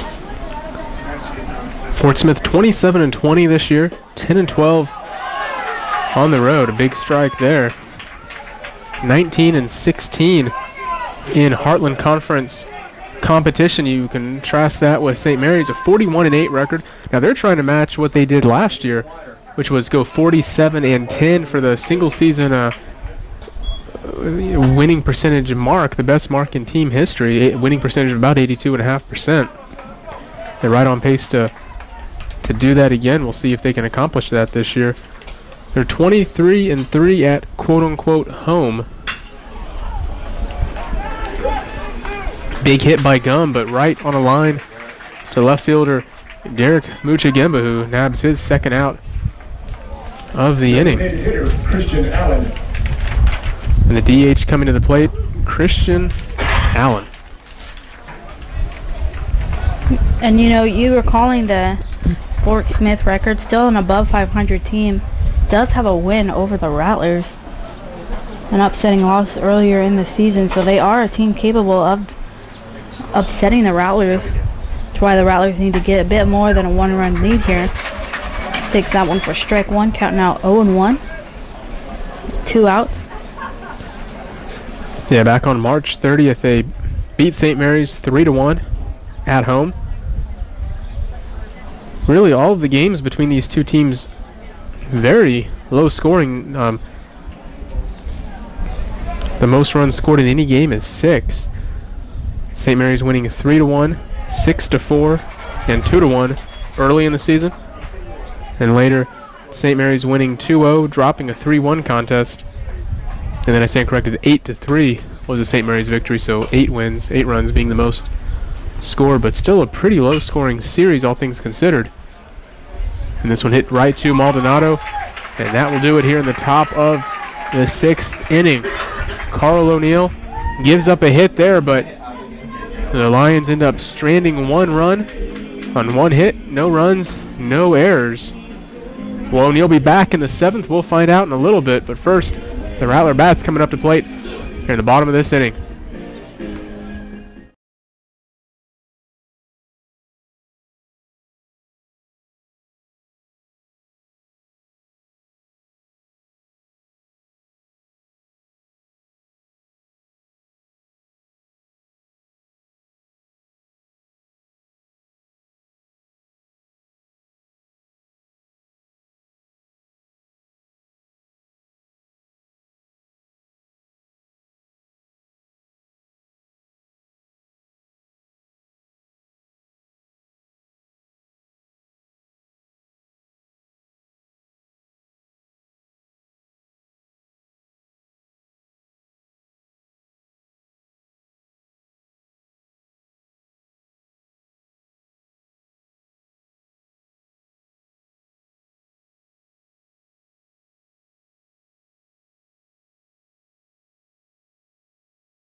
And welcome back, Rattler fans, as we get set for the bottom of the 6th inning. Sam McLoy will be back out there again for the Lions. And he will face Raygoza, Meagle, and Segala this inning. Rattlers were able to load the bases but weren't able to capitalize last inning. Hopefully we can see the same momentum. Base hit there from Esteban.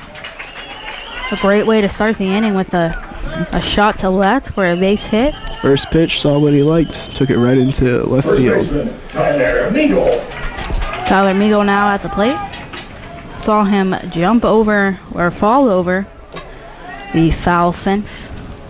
A little bit of a scary moment there, but Tyler quickly popped up, jumped right back over the fence. So I'm gonna try and come during the 5. It's a check over throw to on Raygoza. He's back in time.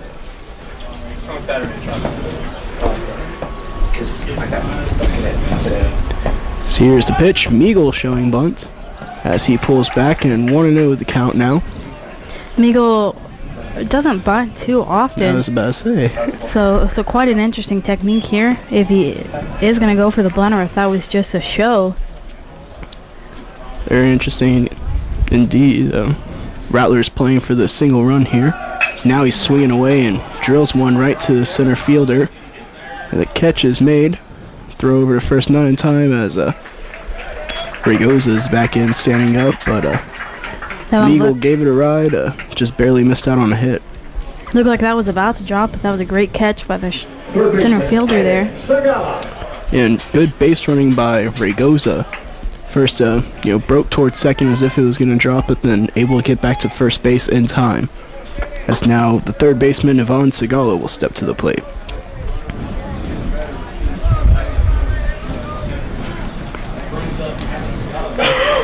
Here's the pitch, off speed and inside. 1-0 the count.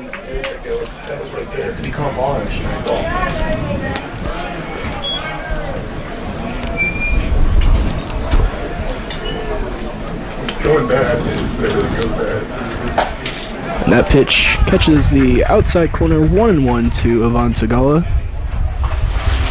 Ivan Segala, the same first name as my favorite player all time, Ivan Rodriguez. Ivan Rodriguez actually started in the major leagues at 19 years old. Wow, that's pretty uncommon. Yeah, so younger than a lot of these players are right now. As that ball's popped out and 2 away here. Right fielder Josh McElroy Rodriguez, of course, retired earlier this year as a member of the Texas Rangers. And had a great, I believe, 21-year career. Wow, well, being so young, entering. World Series champion with the Florida Marlins and MVP with the Rangers back in '96, I do believe. And you know, Joe, that's one thing I do like about baseball is the careers are so much longer. Because Esteban gets that steal. But I mean, you know, you play football, professionals play football, basketball. You know, once you reach 35, at least in basketball, your career is pretty much over. But in baseball, you know, can go on a lot longer, and that's one thing I always liked about the sport. And another thing about the sport is that baseball has larger rosters than basketball, so more talent they pull from. Football, they have larger rosters, but you know, with the wear and tear that it has on the body, careers can be shortened, unfortunately. So the count is now 1-1 here to Josh McElroy, the right fielder. Runner on second, 2 away here.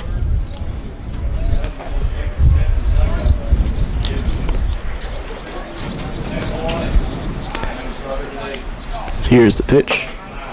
High and inside, and the count is now 2-1.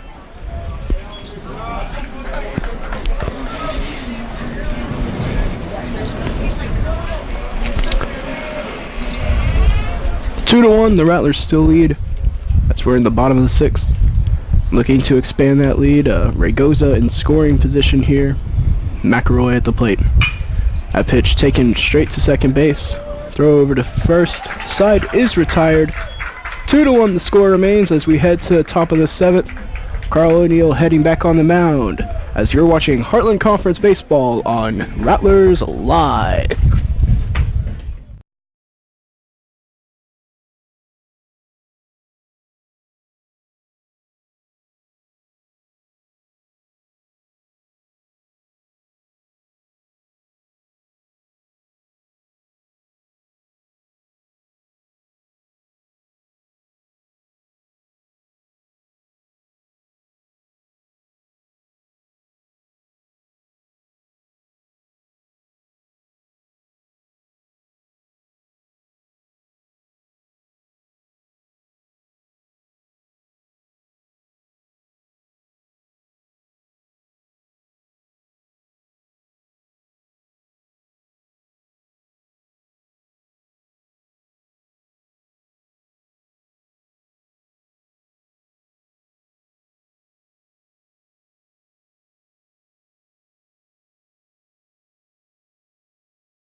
And welcome back, Rattler fans, as we get ready for the top of the 7th inning.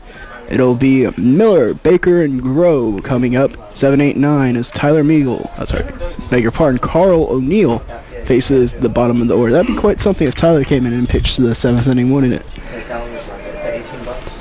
1 out here. The versatility of this Rattler team would only surprise me just a little bit. As this pitch is lifted into left field, Muchigema gives chase, but it is down, and this will be extra bases. Stand-up double there for the number 7 hitter, Gordon Miller.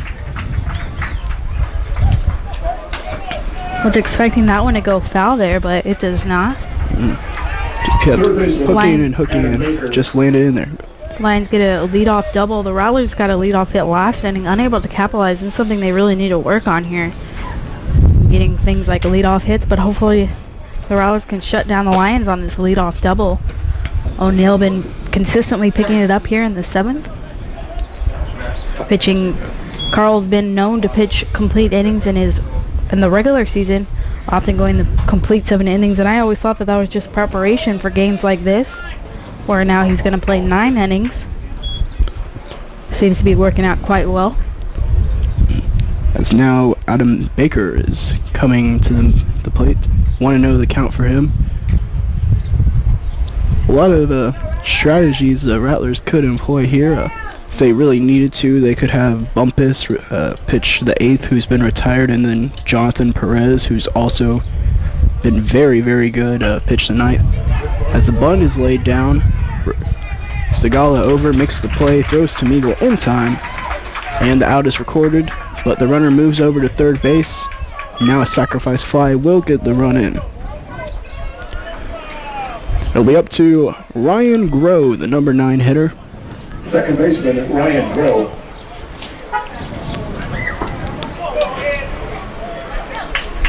And it's seemed to me so far, Robin, that the Arkansas Fort Smith, the bottom of their order has been doing more things, creating more opportunities than the top of their order.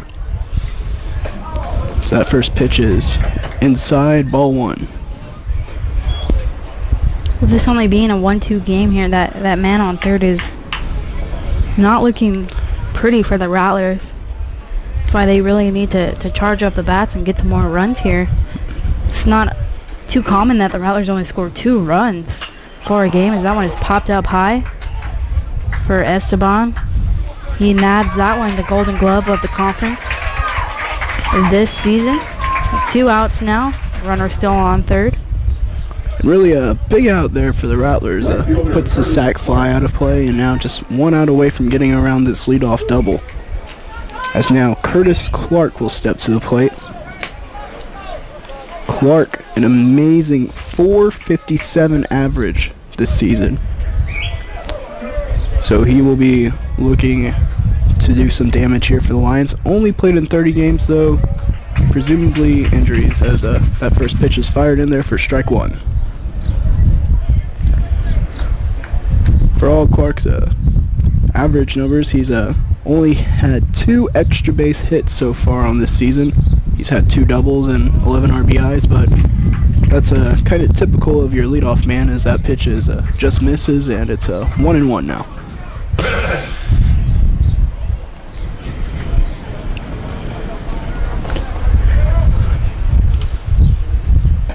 O'Neal with the pitch, and 2-1 now the count. He is wincing a little bit after that pitch. Looked like it flew out of his hand a little bit weird, but... Wondering if this inning is going to be the last for Carl, or if he's going to try to go an extra inning. Be interesting to see what Armas wants to do, as that one's chopped up. Hopefully in time. Bare hand by Segal. It Stretch is. by Meagle.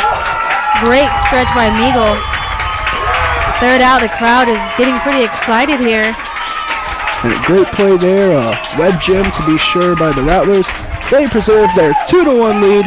As we head to the bottom of the 7th, it's time to stretch. 2-1 the Rattlers, as you're watching Heartland Conference Baseball on Rattlers Live.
And welcome back for the bottom of the 7th inning. Mario Maldonado, the number 9 hitter, will lead off for the Rattlers. He'll be followed by Richard and Muchigimba. That pitch catches the outside corner. Strike one. A couple of in the bullpen, Robin. So it looks like Carl O'Neill's day might be done. A commendable day, though, for Carl. Started off a bit shaky, ended well. An excellent job last inning of working around that leadoff double. Got the out from the sacrifice bunt. Then forced a pop-up, and then the amazing bare hand play by Segala and the stretch by Tyler Meagle to get the third out as Maldonado. Oh, great catch there by the center fielder. I mean, the right fielder there going over into the center field area. He jumped up and snagged that one at the last second. If he had missed that one, it would have possibly been 3, if not honestly 4 from the speedy Maldonado. We've seen a lot of really good grabs here from the Lions, denying some rallies, some really great hits. So now Billy Richards steps to the plate. And that pitch catches the inside corner for strike one. And Billy, of course, the all-conference first team, quite a leadoff hitter for the Rattlers. Also leading, one of the leaders in the conference for hitting. As ball one, and the count is now 1-1. Richard, of course, the amazing 366 average this year. As that one smoked to the hot spot at third. I think that one was just caught off the bat. Great placement there by the third baseman. Able to keep his composure. Can't imagine how fast that ball was going. Great reflex play, and that's why it's called the hot box. And now Derek Muchigimba, who had the solo shot back in the third inning, his first home run of the season, the difference maker right now for the Rattlers. As he takes this one into right center field. Hit. Nice single wide turn at first, and Mooch is on board. You know, Mooch has really been a great story to watch this season. Started this season in the 8th hole. Really struggled at the beginning of the season, but then just charged, I believe it was halfway through the season, against Fisher. And now he's in the number 2 hole. Got pitcher of the week last week. His second time of the season. Been doing really great this season for the Rattlers. A nice turnaround story. Batting .279 on the year, and you're correct on that. Muchigimba, I remember there was one game, his lowest point, I think, he struck out 4 times in one game. And that was a game where he was pitching. He actually earned the win in that game, but still a tough day at the plate for him. It's now MP Kokonos. Ever Dangerous steps to the plate, batting .331 on the year. And the 6 home runs. Remember his first game, his first 2 at-bats, he hit the back-to-back home runs. As he comes to the plate, 2 away here, first pitch, strike one. That's right. No problem. Kokonos steps out for a second, adjusts his helmet, and is back in the box. Pickoff play over, but Muchigimba back in time, standing up.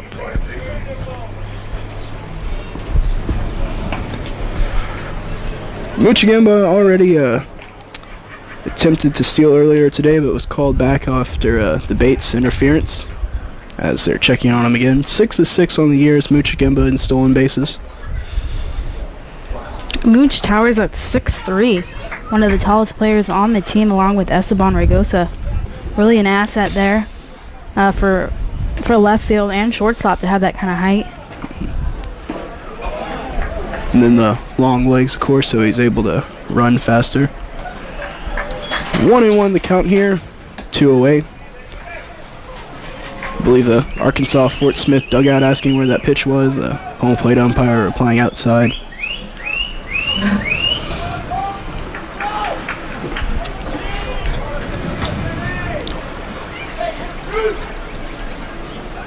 Throw over to first. Mooch back in time again. We're about to come up on the 2-hour mark here for this game. This game has been moving pretty quickly for being a championship contending game. Usually the games that have the better pitching in them go faster, I think, because the outs are recorded more quickly. There's less time spent with people running on the base pass. But now Kokonos with a 2-1 count, and to your point, yes, a very, very quick game, which we haven't really seen too much of. The last game, I believe, just barely ran under 3 hours, and this game on pace to beat that. And in case you missed it, St. Edwards did lose that game. A little bit of an upset there, as they were defeated by Newman 8-4. St. Edwards now moves to the losers bracket, and depending on this game, the winners will play Newman, and the losers will play St. Edwards tomorrow at 12 o'clock, the start of the day. 2-2 the count here for Kokonos, as he looked at that last pitch. Muchigamba going. Kokonos pops it into center field, and the out is recorded. To the top of the 8th we go. Only one hit that inning for the Rattlers. They strand him. They lead by a score of 2-1. And you're watching Heartland Conference Baseball on Rattlers Live.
And welcome back, Rattler fans. We have a pitching change to tell you about. Kyle Bumpus, number 6, will now be the pitcher. That closes the book on the day for Carl O'Neill. He goes 7 innings, allows 1 run on 4 hits, and struck out 6 while walking 5. A bit of a rough start for Carl, but he was able to come back and turn it around here for the Rattlers. Was really helped out on the base pass with a pickoff play and then a throw out by MP Kokonos. Robin, your overall impression of Carl's outing? I think it's really great for Carl to go the full 7 innings.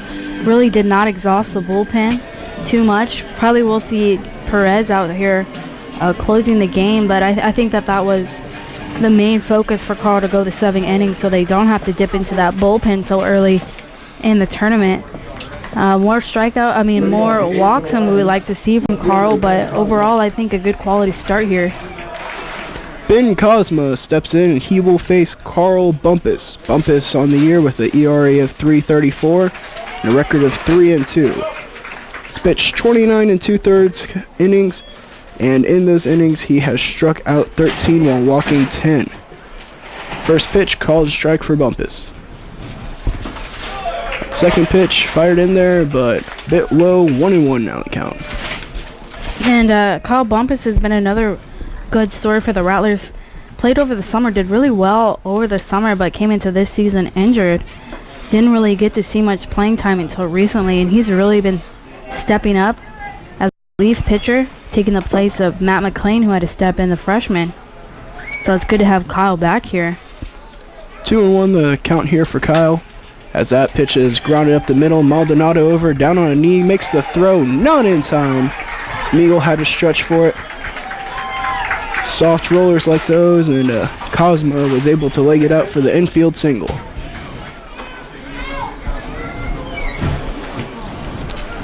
Now Jordan May will come to bat. May is one of the line's key hitters here, and the Rattlers really need to get out of this inning unscathed, as they don't have too much batting opportunities left. Still not a great lead, 2-1. 5-7 hitting. Looks like the bat May wanted to use was broken, so Fielder Jordan May. or something was wrong with it, and so he's gone off and grabbed a new bat. May on the season, 42 RBIs while hitting .335. Far and away leading this Lions team. Bumpus now will work from the stretch as the lefty toes the mound and checks over to first.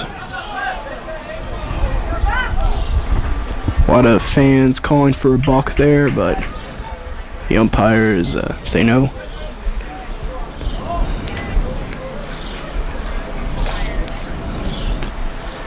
So here's the pitch. May shows bunt, but pulls back. Count is 1-0. Ball, yeah.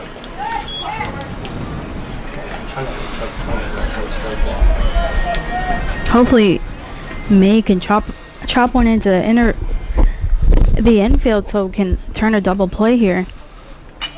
As That that one is bunt is bunted. laid down, but is fouled. Seagal touches it, and count is 1-1. The before mentioned Jonathan Perez is warming up in the bullpen, just in case. Score 2-1 here.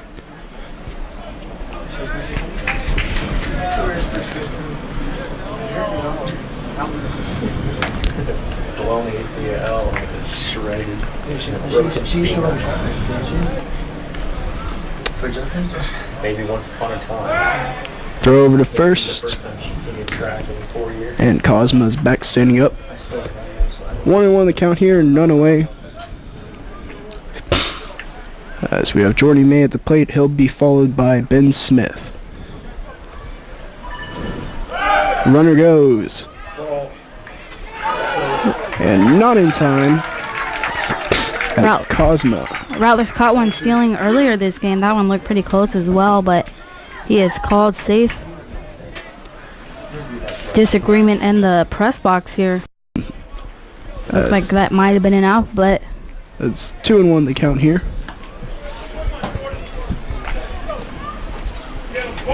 I believe the disagreement might have been about the pitch. It looked like a strike to me, but called a ball by the home plate umpire. As that one's chopped to third, Segala checks the runner at second, on to first. An excellent job. Meagle bluffs the throw as the first out is made.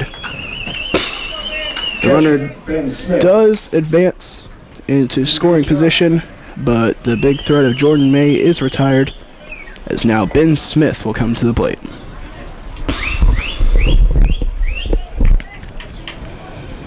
runner was held at second there after that steal. Rattlers were able to get it out.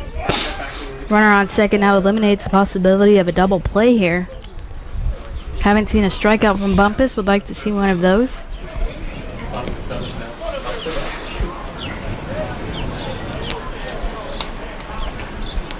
Bumpus on the year with 13 strikeouts for his 10 walks. Here's the pitch. That pitch is lifted into deep left field. Muchagimba's tracking it. And the catch is made. Runner tagging from second. Throw pulls Segala off the bag as Ben Cosma is able to advance to third. Oh, Robin, that's the first strikeout that you've predicted that hasn't happened. Yeah, 2 for 1 now. 2 for 3, I believe. 2 for 3, Yeah. I believe. 2 and 1 win and loss, you know, same Yeah. different. And then the last 2 outs. Runner on third. No sacrifice fly option. As Christian Allen, beg your pardon, Nick Gum now at the plate. Bumpus starts him off speed for strike one. Gum, one of the leading hitters. I believe the leading hitter for the Lions. Hitting .361 on the year, very impressive. The only, well, one of the Lions to, one of the 2 Lions to start every game this year. That pitch also fired in there, and it's quickly 0-2. And this crowd getting behind Kyle now. Great way to end this inning after that leadoff hit. Would be a strikeout right here from Kyle. Already thrown 2 straight strikes. 2 outs here. Here's the pitch. Just outside. Might have been a waste pitch. 1-2 now the count. Sun's starting to come down a bit over Sullivan Field. Temperature is still humid and hot. I mistakenly wore a fleece today. I thought it was going to be chilly. I immediately regretted it. Here's the pitch. Strike 3 called. Home plate umpire rings him up as Kyle Bumpus has retired the side. We are through the top of the 8th. Bottom of the 8th coming up as the Rattlers lead by a score of 2-1 as you're watching Heartland Conference Baseball on Rattlers Live.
And welcome back, Rattler fans.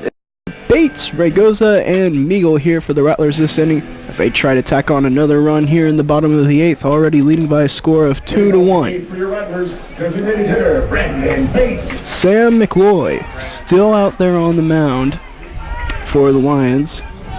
He's already pitched through 7, pitched a very good game considering against these Rattlers, allowed 2 runs on 7 hits and 1 earned run. So that first pitch is thrown in there for strike 1 to Bates. The Rattlers have left a lot of men on base this game, unable to really capitalize on that. I believe the bases were loaded twice. Not really what you want to see from the Rattlers.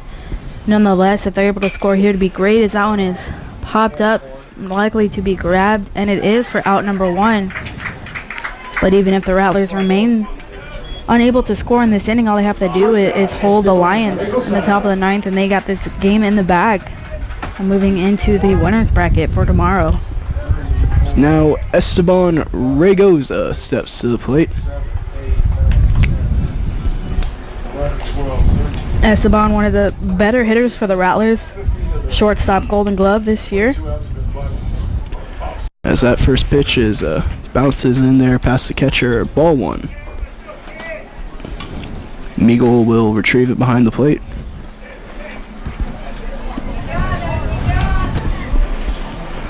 As Ragoza digs in to face McLoy.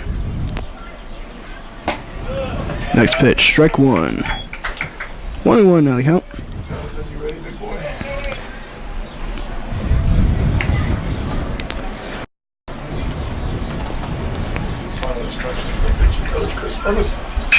As this pitch is lifted toward deep center field, catch is made, and Ragoza is retired.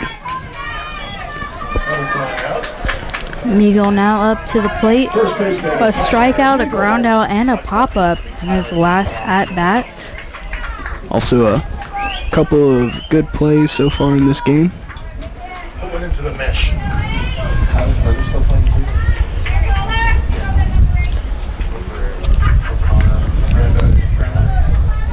As Meagle digs in. Here's the pitch. Right across the plate, strike 1. Strike. And Charlie put it. He has a long way to go. He's a good fielder. It's from the windup, and here's the pitch. Just outside, and the count is 1-1. coming down to the wire here in this game, bottom of the 8th inning. The Rattlers need to do something. If they're going to do something, they need to do it now. Very tightly contested ball game all the way through, as that one's chopped off the glove of the starting pitcher. Meagle will beat it out, and that one should be scored an infield single. Crowd cheered up there for Tyler's hit. I believe he's now 1-4 for this game. Tyler again not hitting as well as he did last year, the reigning Heartland Conference Player of the Year, but still able to get on base. He's second in the league for runs scored. Hopefully that slight break will get him going, and he'll be able to get hot throughout this tournament and through the rest of the year. As Sam McLoy came up a little bit hobbled there after jumping out to try to get the grounder, but he appears to be okay. Segala takes the first pitch and lifts it into right center field. The catch is made, and we'll go to the top of the 9th. As the Rattlers 3 outs away, it'll be Christian L. and Gordon Miller and Adam Baker. We're heading to the 9th inning, and you're watching Heartland Conference Baseball on Rattlers Live.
And welcome back, Rattler fans. Jonathan Perez on to try to close out the game here for the Rattlers. Perez, a .69 ERA on the year. He's 0-1, only that one blown save in 22 appearances. He's saved 15 games, 26 total innings pitched this year, and only allowed 2 earned runs in the entire season, while striking out 7 and only walking 6. Usually when Perez comes in the game, it means game over for the other team, as the junior now toes the rubber. The Rattlers lead by a score of 2-1. And Robin, this is what Jonathan Perez has been doing all year, and situation he's very comfortable in. What are you looking for out of Jonathan Perez? Just the same hard throwing pitches that he's thrown all year. Jonathan can, walk. Sometimes he walks the leadoff man, but he's able to really get back into it. And none of, when players do hit him, they usually don't go past the infield. So he's a hard pitcher to hit off of. He once led the nation in saves, but ended the conference underneath Hilltopper Steven Johnson. So that first pitch is fired in there for strike 1. Perez working exclusively from the stretch. As here's the pitch. Hot shot to Segala. He takes it off the chest, picks it up, throws over the first in time. Great play by Segala in the hot box there.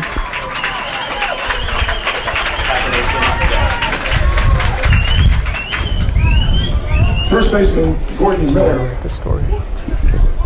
As now the first baseman Gordon Miller will step to the plate.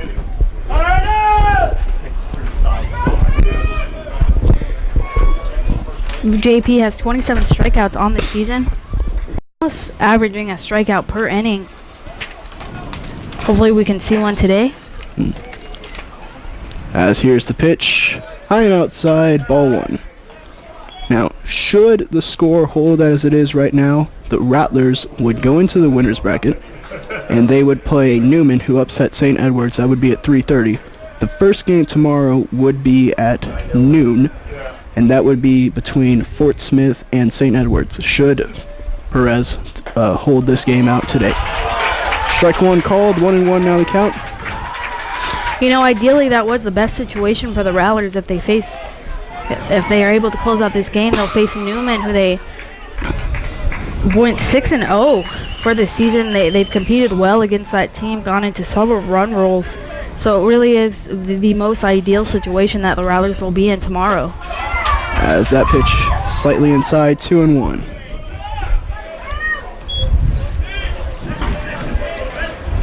Rattlers again, at one point ranked the #1 team in the nation, looking to win this Heartland Conference tournament, ensure a bid into the regional tournament. Something most people think is, for certain, but head coach Charlie Meagle has not taken for granted. As that pitch is swung on and missed, 2-2 now the count here for Perez. You can really tell the fans' favor for Perez. I mean, every strike he throws, they really get geared up. They know what he's capable of, and they're ready for a power strikeout, as he usually does deliver. As Perez looks in, dangles the arm.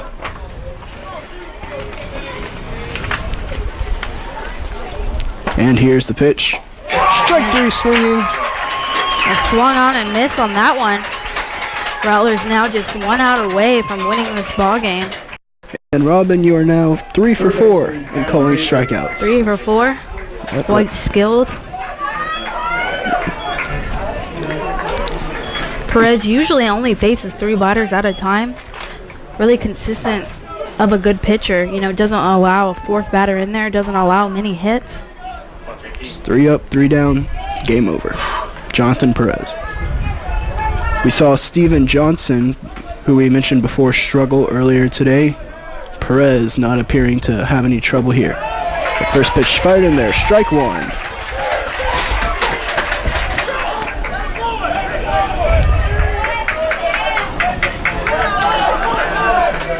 As the Rattlers, faithful, quite a bit of chatter here and excitement as they can taste the second round coming on. So here's the pitch. Bounce to Segala, he's got it in the glove. Fires across the diamond to pick Eagle, and that's the ball game. Rattlers win 2-1, the final score. Carl O'Neill the winner, Perez with the save.